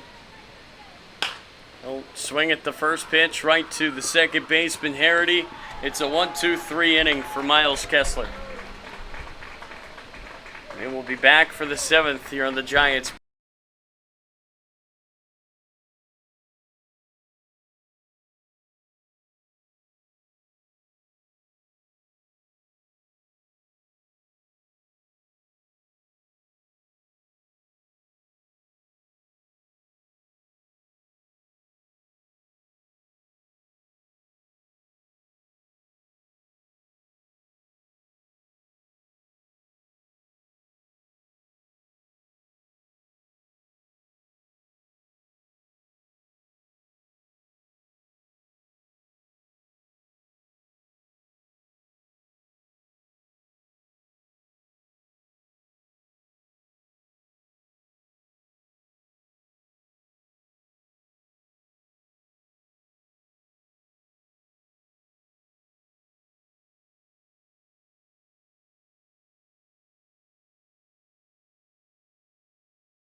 I'm taking us back. No shortstop, number 4, Sam Robertson. Still Farmer on the mound. He will face Robertson. A lot of defensive changes for you. Jaden Brown moves from left to center. Burgess takes his spot in left. Martin takes head spot at short. Colin Gibbs, in at second. And Tyler DiMartino is in at first.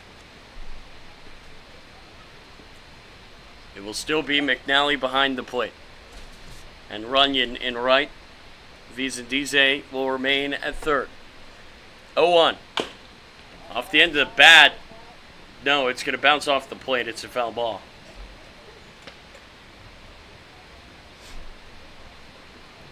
Well, Brady Powell, I believe, was mic'd up, so I guess we got the content we needed there as he's out of the game. Wonder if his replacement, Colin Gibbs, got the mic instead. 0-2. Strike 3 called. What a pitch by Farmer, who has quietly done a really good job since coming in out of the pen, David.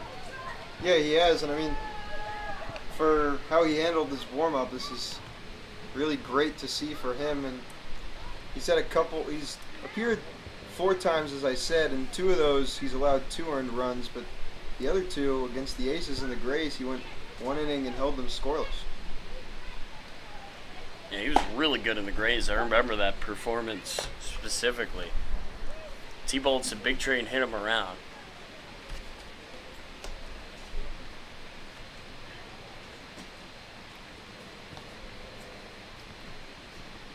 Oh, 1. Off the end of the bat, into the net. Yeah, he was on the mound that inning against the Big Train. And I believe it was Guerrero. Remember, he had that 2-run single that gave them the lead.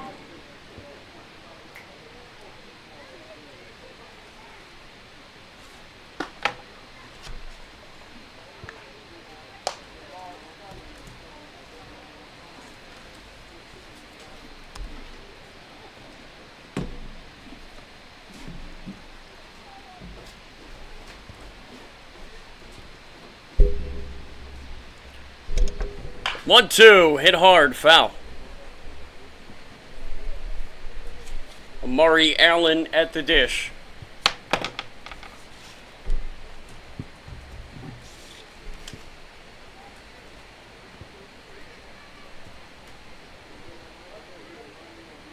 Allen 1 for 3 today. Struck out his last time up. 1, 2. Outside, Allen really considered it.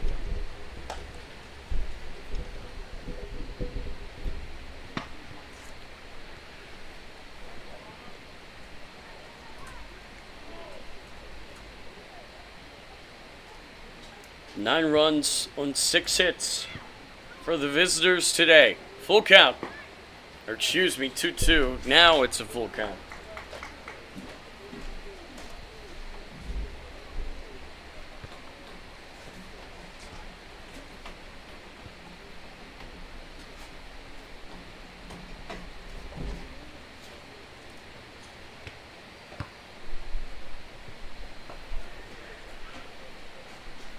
Full count. Oh, it comes inside and it hits Allen in the head.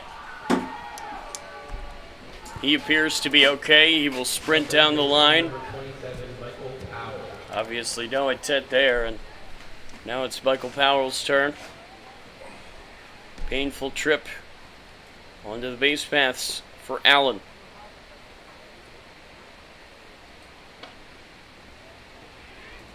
And now he's going to get looked at.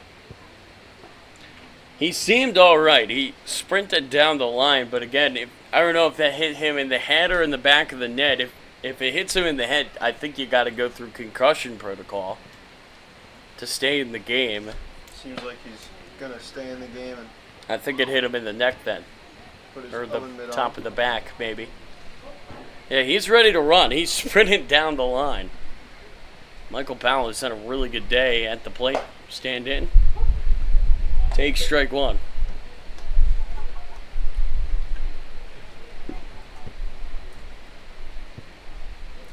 Reached on that error by Gibbs and Wright last time. Now fouled away, 0-2.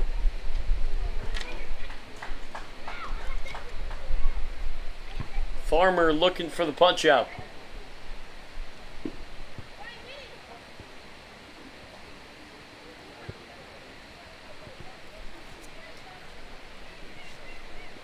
Can he find it here? No. Hit high in the air, center field. That's going to stay in. Brown comes in and makes an easy catch for out number 2. Lineup will flip over to DePaulo. Really good job for Farmer to come in a tough spot against a dominant Aces lineup. And thus far, he has kept them quiet. DePaulo trying to change that. Will take high and away.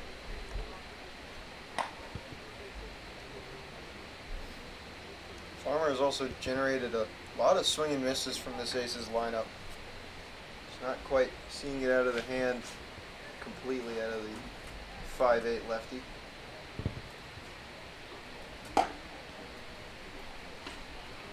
I will miss just outside 2-0.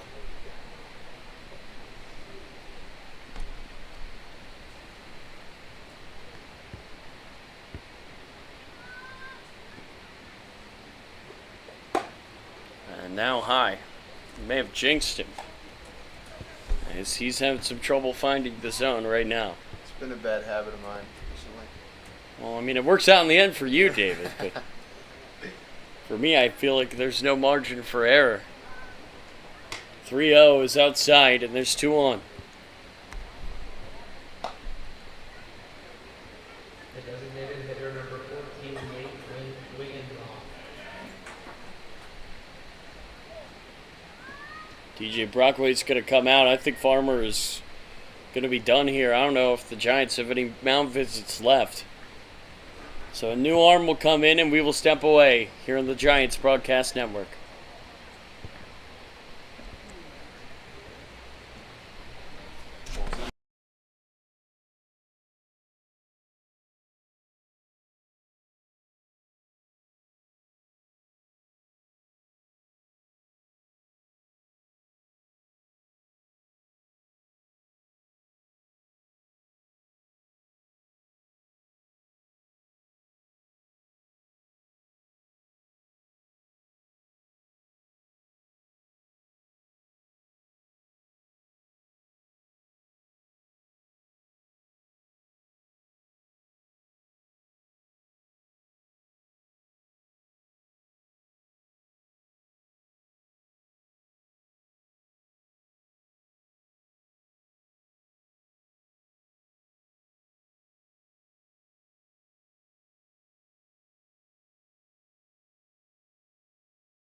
Alright, we're coming back.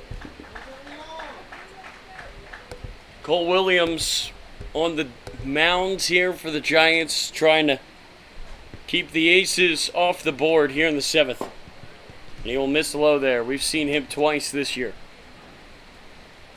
Yeah, his latest appearance back on Friday in that 5-2 shortened game against the Senators. 1-0 will miss now, 2-0.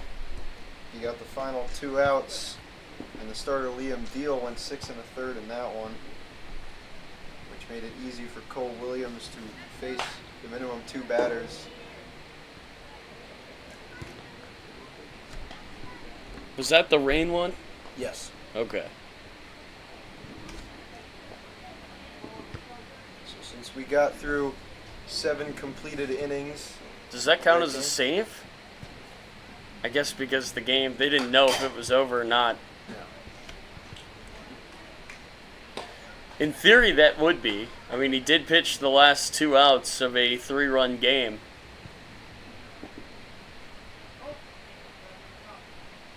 Did not get rewarded for his success. 2-2. What a pitch! Strike 3, Strands 2. And we will head to the bottom of the 7th. It's time to stretch here in Gaithersburg.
coming back. Miles Kessler's on the mound. David, he's a very interesting pitcher. Doesn't really have any speed, but he's got that submarine release. And he throws it for strikes. I mean, yeah, we've seen that with the Giants. Aiden Gonzalez, that sign-winding motion can get hitters to second guess. That's in the zone. It's so tough to see after, 95% of your at-bats are taken against guys who throw overhand. It's a weird adjustment. This is hit hard right at third. Powell across. The scoop is perfect. And there's one away. Yeah, that was A.J. Martin's first at-bat of the game. Pulled it, but didn't get quite enough on it. And an amazing scoop at first by Jeremiah Jenkins. It is so interesting to watch a guy like Kessler, though. And that's the cool thing about baseball is you don't need to be the strongest guy. If you can control it, well, he doesn't there as that comes in and hits Colin Gibbs. Of course, as soon as I rave about his control.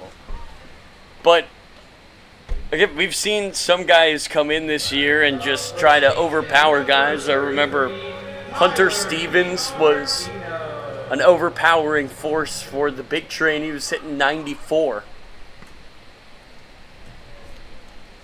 And then you see a guy like Kessler who doesn't even get into the 80s. Doesn't even get above 75.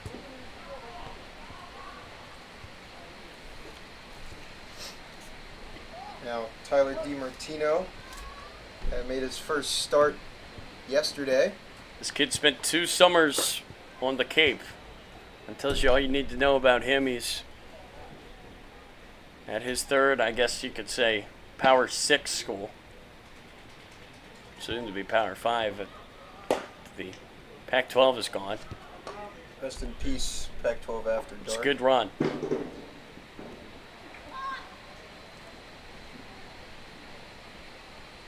Gonna miss 10 p.m. football. 2-0. Called a strike. Low and away. Guess it just clips the bottom of the zone there. DiMartino takes. Good choice. 3-1. Giants have a long way back to 9 runs. Very similar score from the last time these two teams met. It felt like it was 9-2 for that whole game. DiMartino with a huge hack. He can't touch it. Count is full. But again, with Kessler, if you can time it up, you're in a good spot. It's just so tough to do with that release. Fouled away. Because, you'll see guys come off the field. I know I was talking to Barn White about it. When he was facing Stevens, he was like, the first pitch that went by me, it looked like it was 110. But now you have this, and it looks like it's 50. Because you're so used to seeing, 80s, maybe even 90s. I'm sure DiMartino's used to seeing pitches in the 90s with his background. Well, he'll time this one, send it, and it gets away! Allen can't make the play, that gets to the wall. Gibbs is sent home. DiMartini, hands up in the outfield. They're going to say that's stuck in the fence. What happened? Is there a gate? Did it roll under the gate? Yes, that almost happened in batting practice today. So now the umpires will have to decide. And it looks like they'll send Colin Gibbs back to third base. That is a horrible break for the Giants. So that's going to be scored as a ground rule double. And there's runners on second and third. If that stays in play, you've got a runner on third and it's 9-3. Now it's Casey Gibbs. Can he score Colin? Swing at the first pitch, hit it to shallow center. This could be trouble. That will fall in. Gibbs will score from third, or will he? Yes! Throw gets away. Casey in the second. Giants are in business here in the 7th.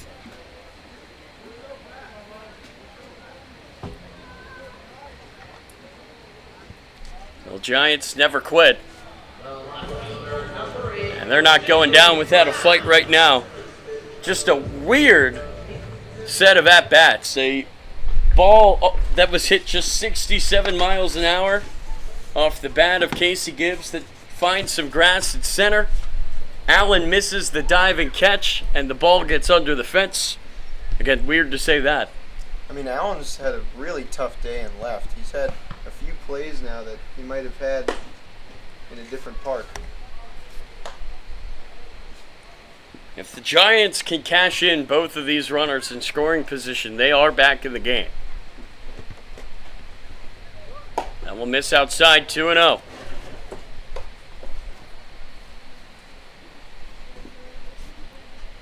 Well, it's never boring here at Criswell. 2-0. Brown swings and misses. Would have been a strike. It's 2-1. Can Jaden Brown come through? Outside. Another ball would walk the bases loaded for Ethan McNally.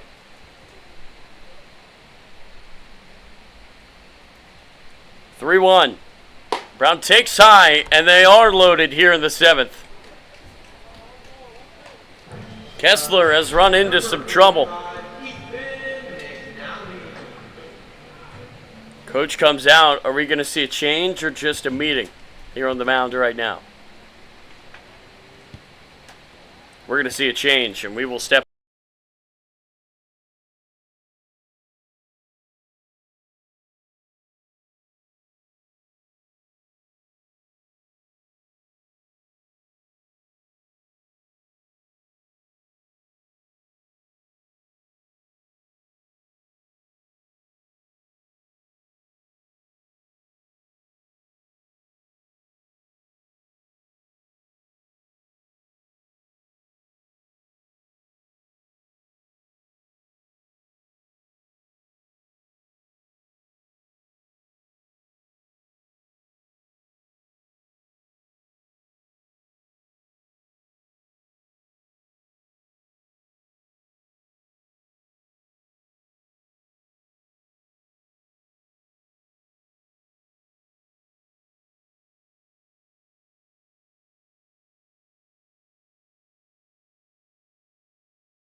Kessler, his day done.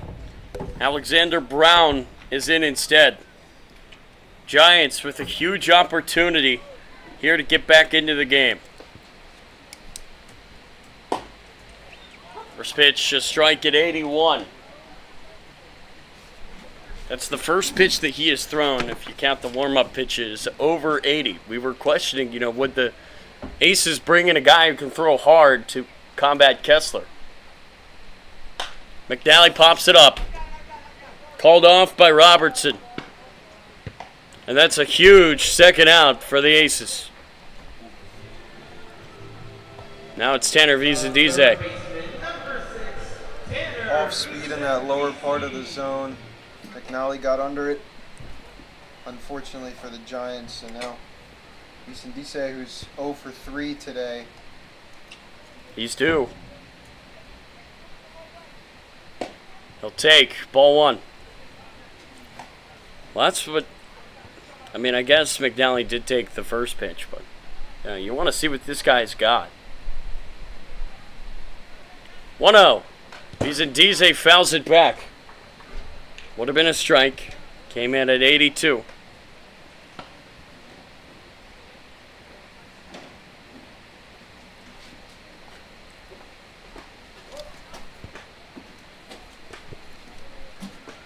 (9-3) ball game with 2 away here in the bottom of the 7th inning. Visandize fouls it off right side, and now he's going to have to protect with 2 strikes. And you would think in this spot, if the Giants can at least get 1 home, that could be a death sentence. The opportunity is there. Can the Giants take advantage? Visandize at the dish. The 1-2. He'll take outside. Count is even.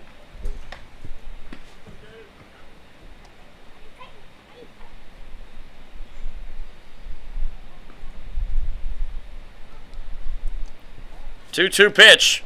Inside and dropped by DePaulo. Doesn't get far. Now it's full count with the bases loaded, so you've got the benefit of the runners are going to be going. So if this gets down, it'll score 2. Or if it's outside of the zone, it's 9-4 just like that. Huge pitch here from Brown. Visandize will hit it softly to third. The throw across is in time to get him. Giants will leave him loaded here in the 7th.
Taking us back.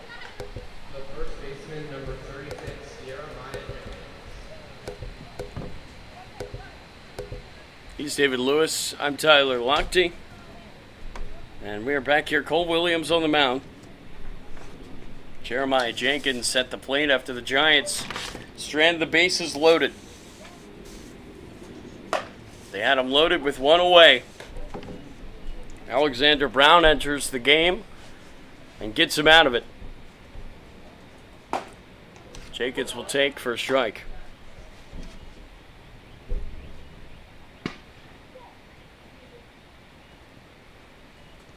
Oh, 2. Jenkins hits it hard down the line. What a play at first by DiMartino. Wow. What a way. The right fielder, number 25, Riley Candido. It's a great job that he kept himself and the ball in fair territory and didn't allow it to travel a foot further, as it looked like it was tailing that way. Now it's DiCandido. He'll take down low.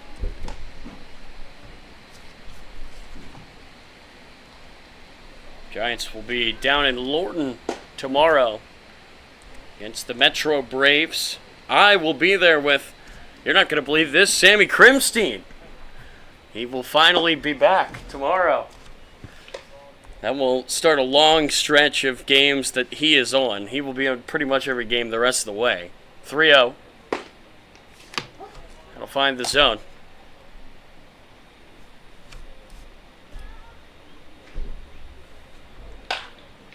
That's hit high in the air, left side, foul.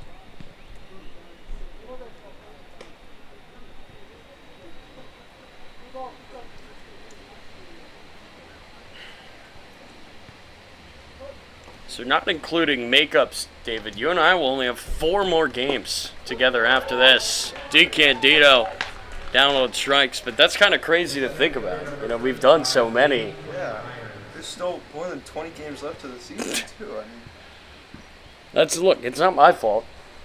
I mean, I guess it kind of is, but, you know, we were here early. We have the benefit of being able to work the whole year. Sammy does not.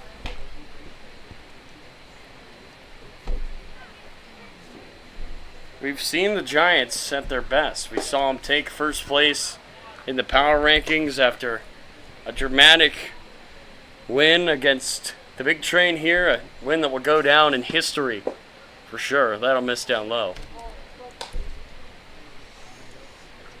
Can't wait to see the statue of Danny Sheeler that's going to go up outside of Criswell Automotive Field in a few years. That'll miss inside. The Danny Sheeler Diamond.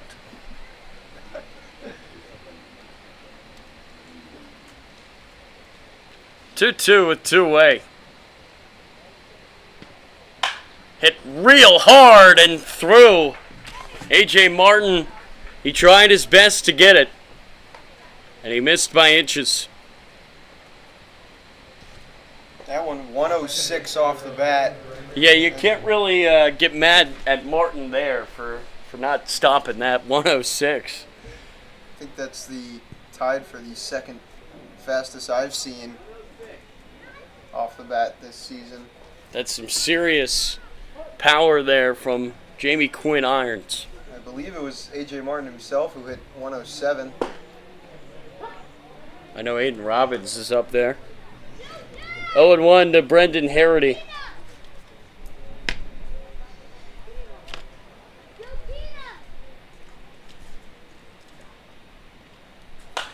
Popped it up. Left side. Vizadize long run. McNally throws off the helmet. Nobody can make the play. I wonder if it hit the fence. Can't see down that line. Looks like McNally may have overrun it a little bit as he got really, really close to the Aces dugout entrance and ultimately just couldn't get his glove out in the right way.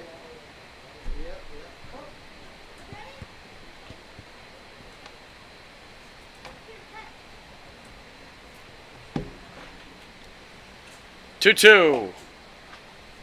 Down low, excuse me. 0-2. Now it's 1-2. Harity.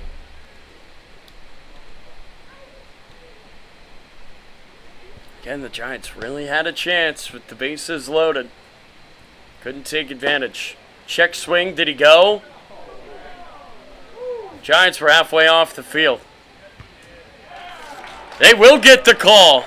First base umpire gives it to him. Cole Williams with a really, really strong appearance out of the pen. We will head to the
fielder, number 25, Landon Runyon. Landon Runyon will stand in. Giants have 6 outs to get 6 runs. Runyon 0 for 2 on his debut. He walked his first time up. Still looking for that first hit. He'll swing and miss there.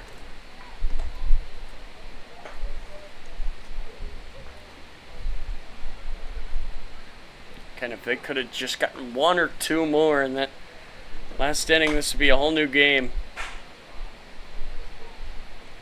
Runyon will stay alive there.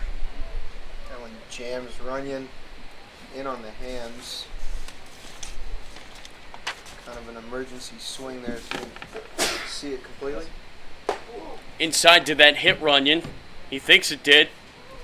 He'll get the call. See, I'm really cautious about saying that balls have hit guys just from the history of Criswell this year, but that time Runyon will take his base. Now it's Will Burgess. Well, that's how you want to start it. Yeah, again, this entire lineup has to contribute to a comeback. It can't just be... That gets away. No, DePaulo with another fake out. He is so good at that. Again, earlier on when he completely faked out Sheeler, acted like it got away from him, and he had it the whole time. This is a really, really smart catcher. That's why he's off to Vandy. 2-0 to Burgess.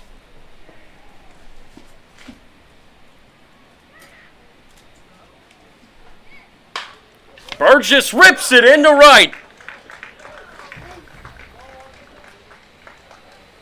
2-1 to start the 8th. And you would think after stranding them loaded bottom half of the 7th, most teams would get demoralized by that. Their will to fight would be gone. Not the Giants. Here they are, threatening again. A.J. Martin, you know he can hit it hard. He'll do just that. Hits it high in the air to left field. And that's going to be a fair ball. Sent home as Runyon. The throw gets away at third into second base with a double is Martin. And here we go. 9-4. Amazing job jumping on the first pitch. Again, I apologize. I cannot see down the line and left. If there's a ball pulled down the line, I have to go off of the umpires to know what happened. And when I saw Martin start sprinting, I knew it wasn't out. So apologies, I can't give you more detail than that. But either way, a double for Martin. And now there's 2-1 with nobody out. I mean, you just expressed the trouble I had yesterday with Aiden Robbins' home run. I mean, that was It's not an easy thing to do. a very difficult sight line for the left field corner. If you want to pull it down the line and right, by all means, be happy to do so. That I could see, unless if it's right where the black pole is. But other than that, we're good. Colin Gibbs at the plate, 2 in scoring position. Gibbs will foul it back. And again, if the Giants can just get those 2, they would be halfway back from where they started this inning. It was 9-3, now it's 9-4. Gibbs takes outside. And again, it's really impressive, David, that you could have an inning like the Giants had in the 7th where you get a run home, you load them up, and then you have 2 straight outs. Most teams, you know, that would really hurt them. But the Giants continue to fight. Oh, man. I don't know where that hit to Paulo. Sounded like right in the face mask. And seems to be all right. Umpire's going to give him a second behind the dish to recuperate. I can hear an ace warming up. Sounds like he's throwing hard.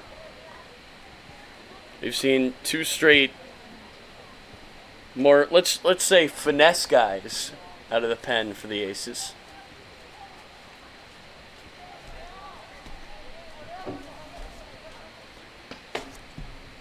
One of the silver linings, I would say, for the Giants is throughout this season, their offense has only failed to score 3 runs one time, and that was the 8-0 loss to the Crop Dusters. Every other game, they're at least getting 3 runs. It's fouled away by Gibbs. That is a good point, though, David. I mean, there's only been one day that the offense just straight up has not shown up. They reached the total yet again in this, their 13th game. 1-2, Gibbs, foul ball again. Base hit here again, 9-6. Well, depending on what third base coach Austin Grass decides to do. Good fight here from Colin Gibbs. The 1-2. He takes high. Good choice. Count even.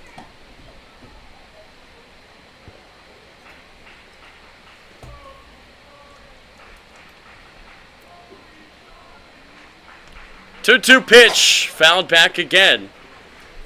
There are Cody Sharman chants from the Aces dugout. Can't say I understand why. I don't think he's warming up. You might just stay with Cole Williams. 2-2 is outside. I wonder if the pitcher's getting thrown off. If you're going to chant stuff, at least chant something that the pitcher doesn't need to think about. Why in the world are they saying that?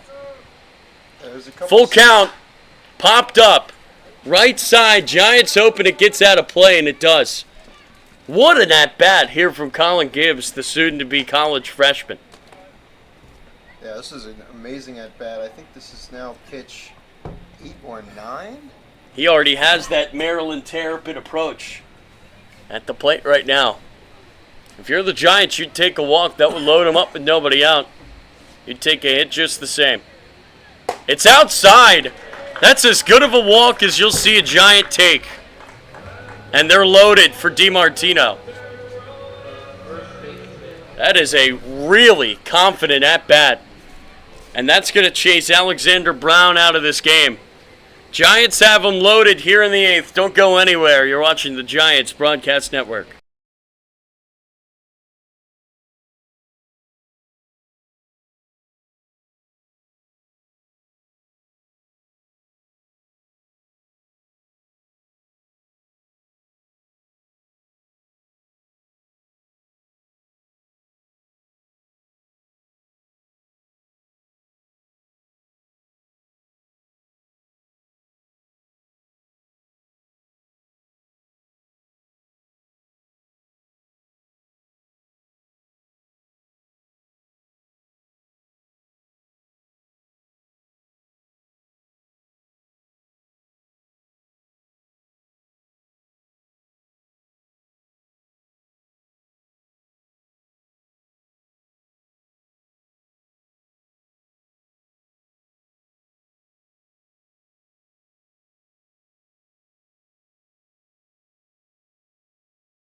Tyler Johnson on the mound.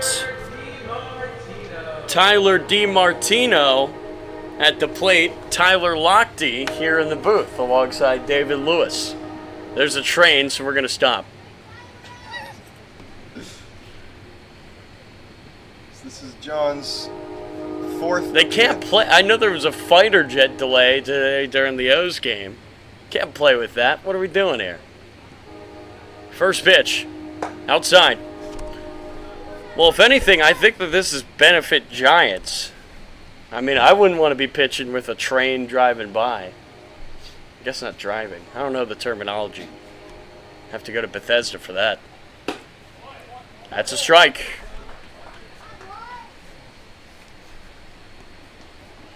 DiMartino, if there is a guy on this Giants team who's seen pitching of this speed, it's him. 1-1. He'll put it on the ground to short. Throw to third. Gets away. And the Giants are going to play two. It's 9-6, and there's still nobody out. We saw it yesterday in the Grays game. If you just put balls in play, good things are going to happen.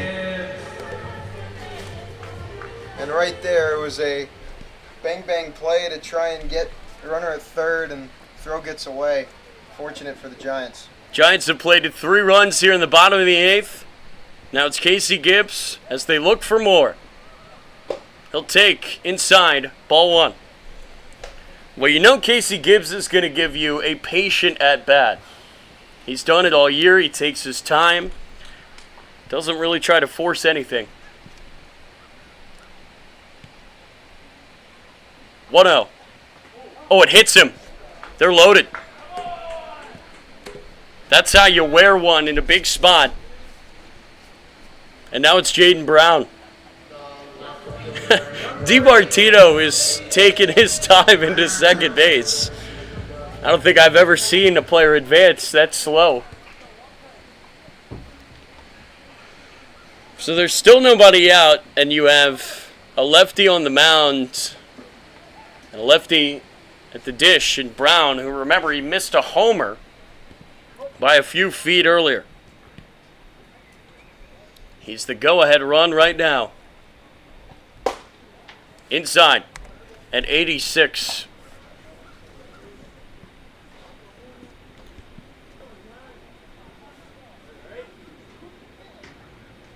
Brown will stand back in.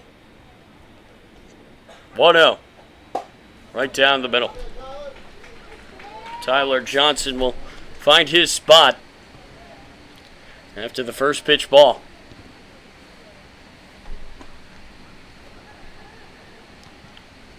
1-1. Outside, gets away. Runner's going to try to score. The flip, the tag, in time. Colin Gibbs is out.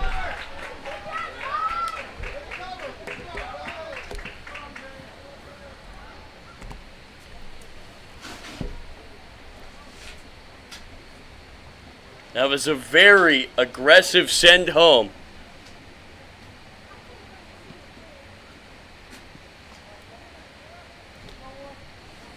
That's a huge chance for the Giants. It's gone now. The tag run low, no longer on the base paths. 2-1 to Brown. Inside. Crazy thing is, if Brown gets walked, that run would have come home anyway. First base is open now. You wouldn't mind a walk if you're the Aces. That brings the double play back into things. And it is ball 4. They're loaded again. And now it's McNally. Gibbs was oh so close to sliding under that tag. And for a second it looked like he had gotten in there, but home plate umpire says no. And now McNally, who's 1 for 4 today. Infield in. That's outside. Now remember, the Aces are going to throw home if it's hit to the infield. You want to try to get that out before you do anything else. It's a force out at the plate. 1-0. Outside again. Now, you'll definitely take a walk. Again, the game-tying run is standing at first base. It's Jaden Brown. Speed at first and second for the Giants. 2-0. McNally takes. That's strike one. Well, you never want to throw a wild pitch, but I feel like that was kind of best-case scenario there if you're the Aces.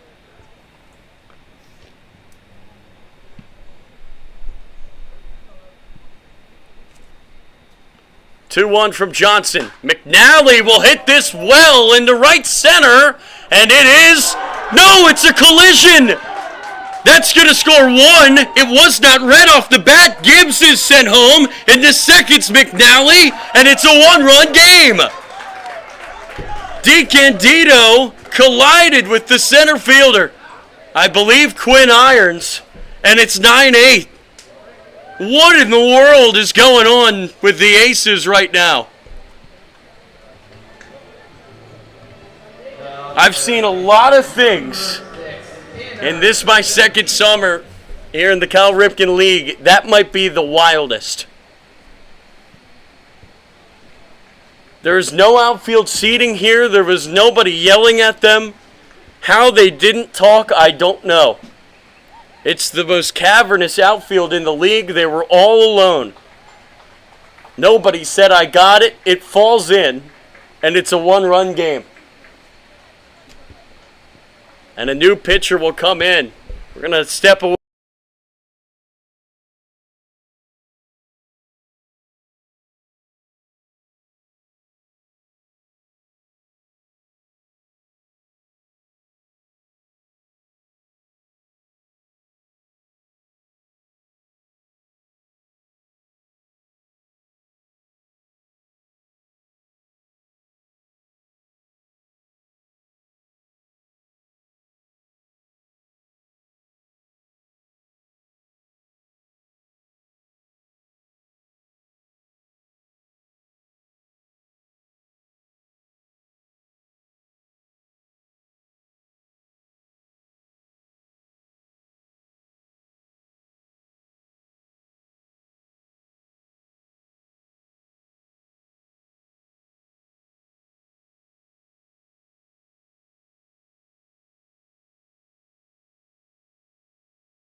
Tyler Lochte alongside David Lewis.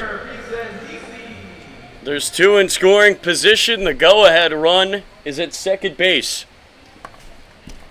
Jesse Spector on the mound. Can Vizendize find a way to bring the Giants all the way back?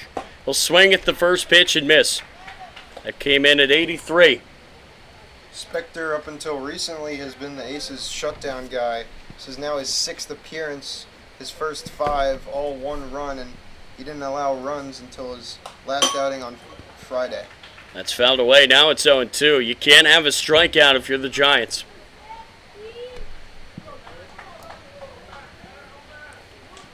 From 9-3 down to start this inning to 9-8 now. Giants never quit.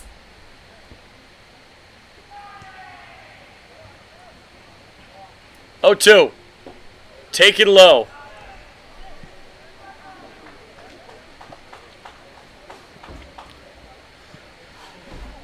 Again, a base hit here from Vizendize will at least tie the game. A ball to the outfield, whether it's called or not, would at least do that. Infield playing in. Vizendize checks his swing. He didn't go. Oh, he did. No! Vicendize is saying that it hit his hand. There's conversation here. As of right now, that would be strike 3. Are we going to see an appeal to the umps in the field?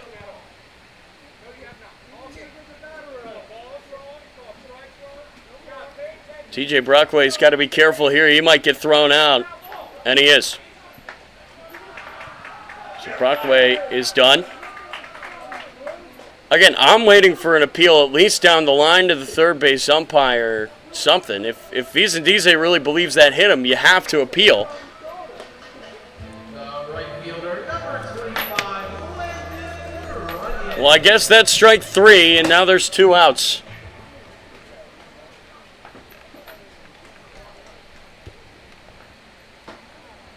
So now it's down to Landon Runyon, and this his first Giants game with 2 in scoring position.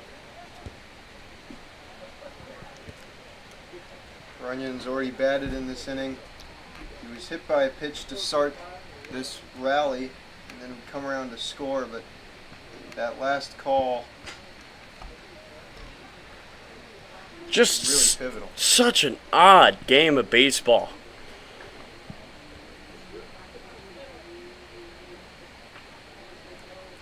Spector is just trying to soft toss here, trying to stay ready to go. Not sure how much else the home plate umpire has Yeah, to he's write writing down, I guess, a report on Brockway. I don't know. Usually it only takes umpires a couple seconds after an ejection, but one taking almost a minute. So now the Giants need a hit. Runyon takes low, it gets away. As fast as Brown is, the Giants have learned their lesson. And he will stay put.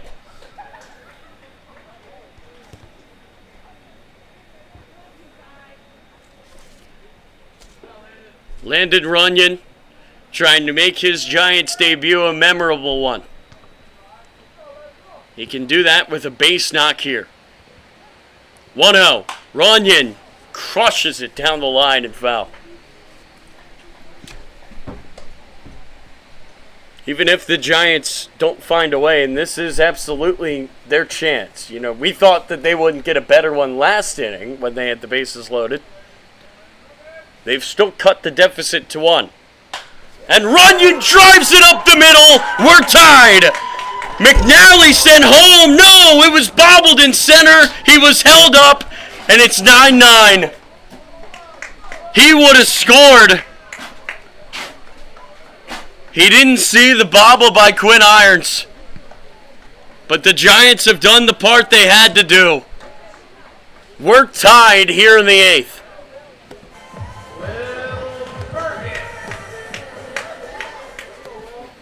What a game.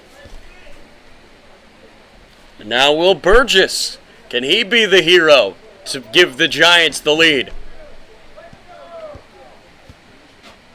Burgess takes strike 1. Burgess, one of the best bats in all of JUCO baseball in the entire country. With runners on the corners. 0-1. Burgess.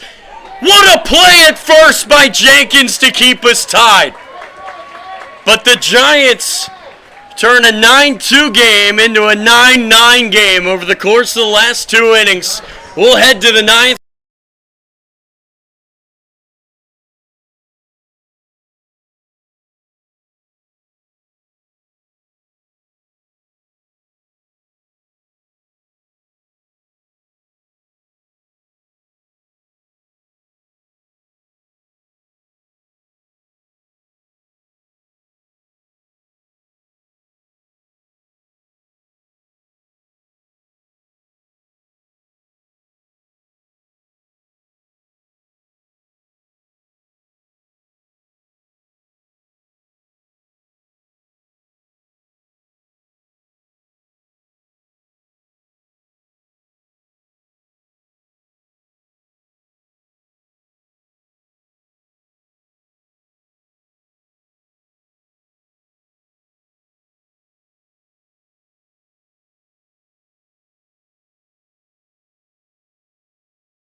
It's fine. We need to get 1, 2, 3. Cole Williams on the mound trying to hold it at 9-9 in one of the craziest games of baseball I've ever seen. Sam Robertson at the dish. I'm right there with you, Tyler. I mean, this has been a wild game. It gets down, the throw to first. What a play, it's in time. Cole Williams off the mound, over to first, one away. That's how you field your position. What a job by number 3. That's a great way to help yourself out. I mean, that was a really good bunt by Sam Robertson, but an even better throw by Williams. Allen hits it well in the air, left center. Brown makes the play, and there's 2 outs. Aces are antsy. Yeah, 2 pitches, 2 outs. And It's such a weird game, too, because, you know, it's a game where the Aces were up 9-2, and yet the Giants are the ones that are feeling like they've had more chances to go ahead in this game. Michael Powell, not your conventional 9-hitter. This guy's real dangerous. He's been great today. Williams trying to work another good inning. He'll get a foul tip, and he's a strike away. I have a feeling you could be talking to number 3 if the Giants can win this game. yeah, he's been amazing out of the pen once again. We've seen it twice already this season. The 0-2 pitch. He got him! Cole Williams fired up, and the Giants look to walk it off in the bottom of the 9th.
This game was 9-2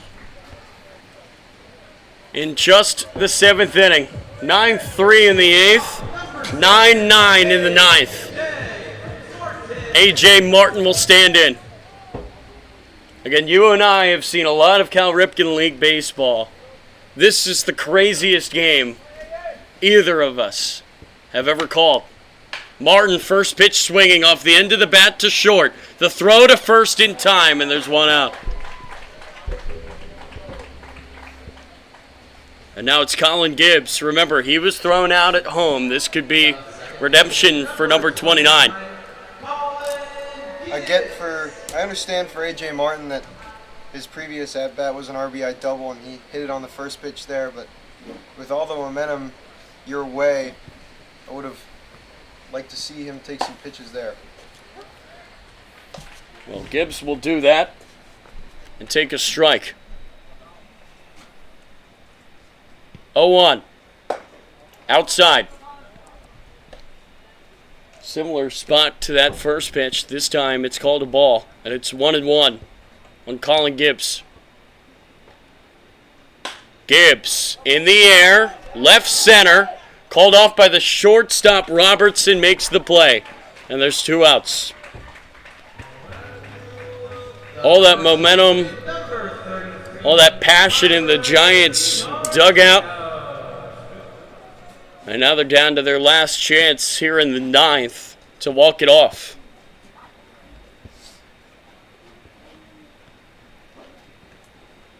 Giants definitely don't want to play extra innings. Can DiMartino find a way? Pops it up. Right side of the infield. We are going to extra innings here in Gaithersburg.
It's a tough call. I'm Tyler Lochte. He is David Lewis. Again, the Aces should feel that they've already had this game won. They were up 9-2. The Giants somehow also feel the same.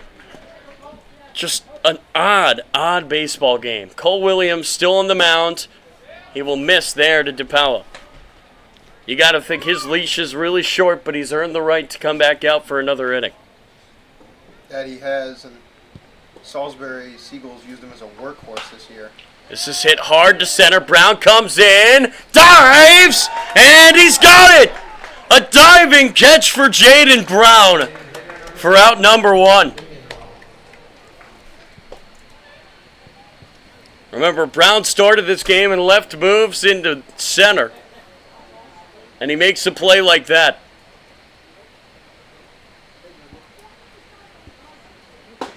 Strike 1. That pitch had sensational movement to it. Broke back into the middle part of the plate. Can't find it there. It's a Wingenroth.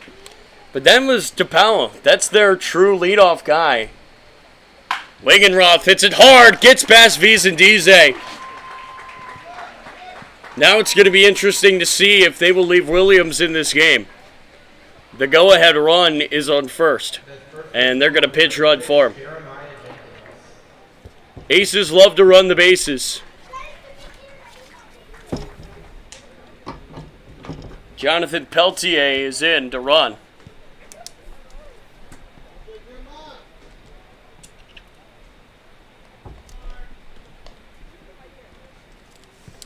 Remember, it was Jeremiah Jenkins at first base who made that play to keep us tied in the bottom of the 8th. Now he's got a chance to give the Aces the lead in the top of the 10th. First pitch taking, strike 1. Williams did a very good job on that pitch, making his release much quicker, as Peltier has 13 stolen bases in just 10 games this season. That bounces. Giants just did the Aces work for him. Go-ahead run is now in scoring position. And the count is 1-1.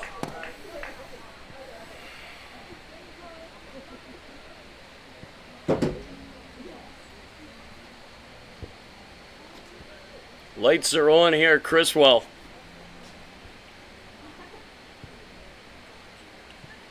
One. He finds the bottom of the zone, and it's 1-2. Cole Williams feeling it on the mound. He'll come set. deliver. He'll just miss outside. Not really throwing hard, but he's finding his spots. Can Jenkins find a base knock? Can Williams find a punch out? The 2-2.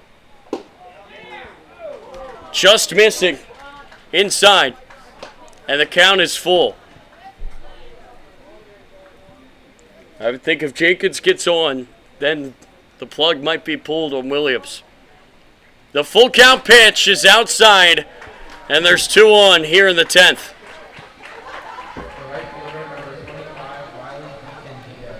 And now it's Riley DiCandido, who's going to get a righty-lefty matchup.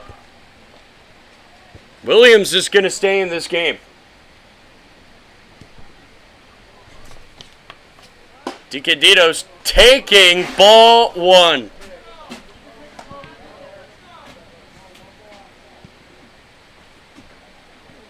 DiCandido's got a grand slam tonight. He'll put this on the ground. That'll get thrown to right. And the Aces are going to take the lead. Riley DiCandido strikes again.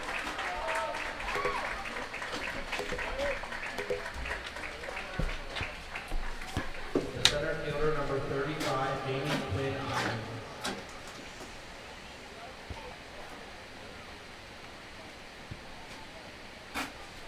And now it's Jamie Quinn Irons. His bobble in center almost cost his team the game. And remember, he also collided with DiCandido in right center field. Has not been his night. 0-1. Outside.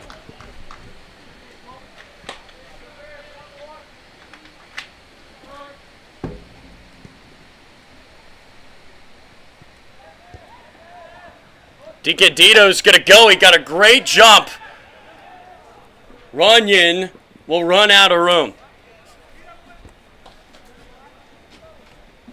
Williams is not thinking about the base runners at all. He could have had DiCandido picked off. He went before Williams started to throw. Yeah, DiCandido getting very antsy there to try and break up a double play. If you're Williams, I think you got to throw over. Nope, he's coming home. It gets away. And in to score is Jenkins.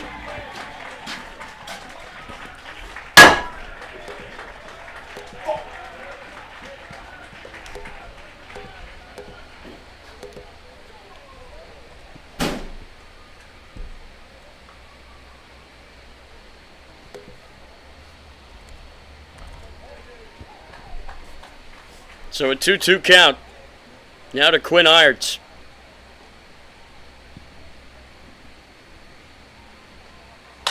Quinn Irons hit hard to second. The throw is in time, but the runner will advance. 2 away here in the 10th. Number 11, Brendan Harry.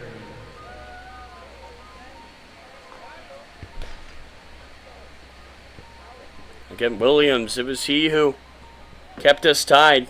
Gave his team a chance to do it with their bats. This is fouled away. Harity at the dish, 0 for 4 today, reached on an error. Has 3 strikeouts thus far.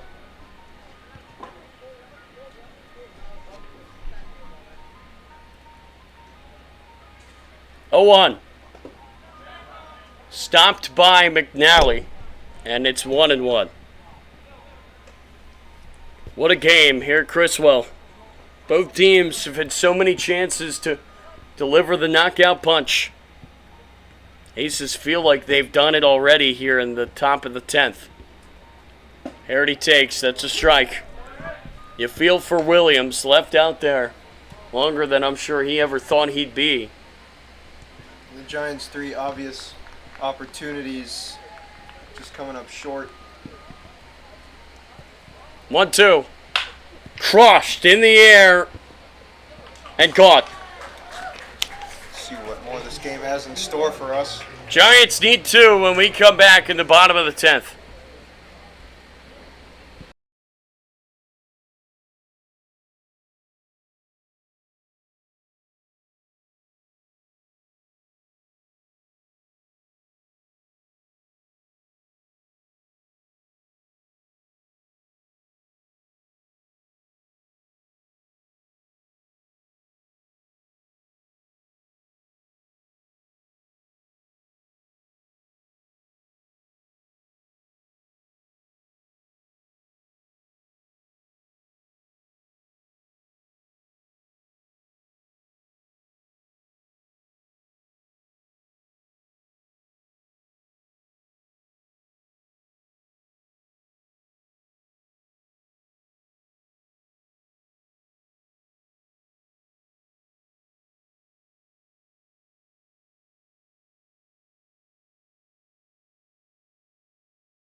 All right. Designated hitter number 18, Casey Gibbs.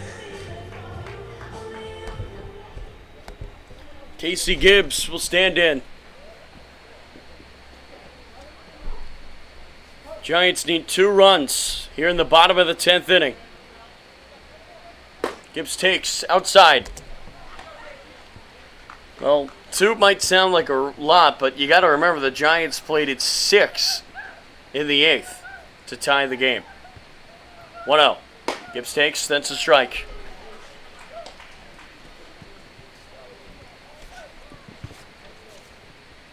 Now you're facing Jesse Spector, the closer for the Aces. That's outside.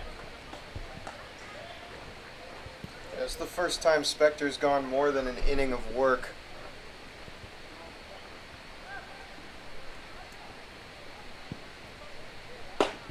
That's a strike.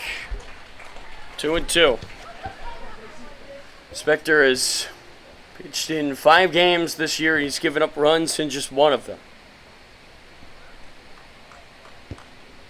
2-2. Gibbs down on strikes for out number 1. Fielder number 8, Jaden Brown. Well, if nothing else, we said this after the Big Train game. You know, the one thing the Giants wanted to be able to do this year was prove they can hang with the big guys. Called strike.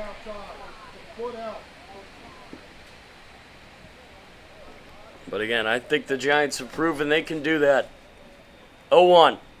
Brown popped it up. Left side. Giants hoping it gets out of play, and it does. But now it's 0-2. Well, the Giants' bats came alive to get them back in this game. They came up just short. Decision by Coach Austin Grass to hold him at third, and then an otherworldly play at first by Jeremiah Jenkins. That's what kept it tied in the 8th.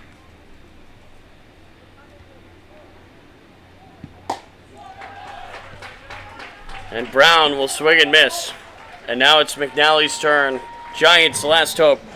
Catcher number 45, Ethan McNally. Well, the Aces gave the Giants plenty of chances to win this game tonight. No doubt about it. Down the line, foul. This is definitely going to go down as the most interesting game I've called for probably a long time. This is top of the list for me. 0-1. 0-2. Giants down to their last strike.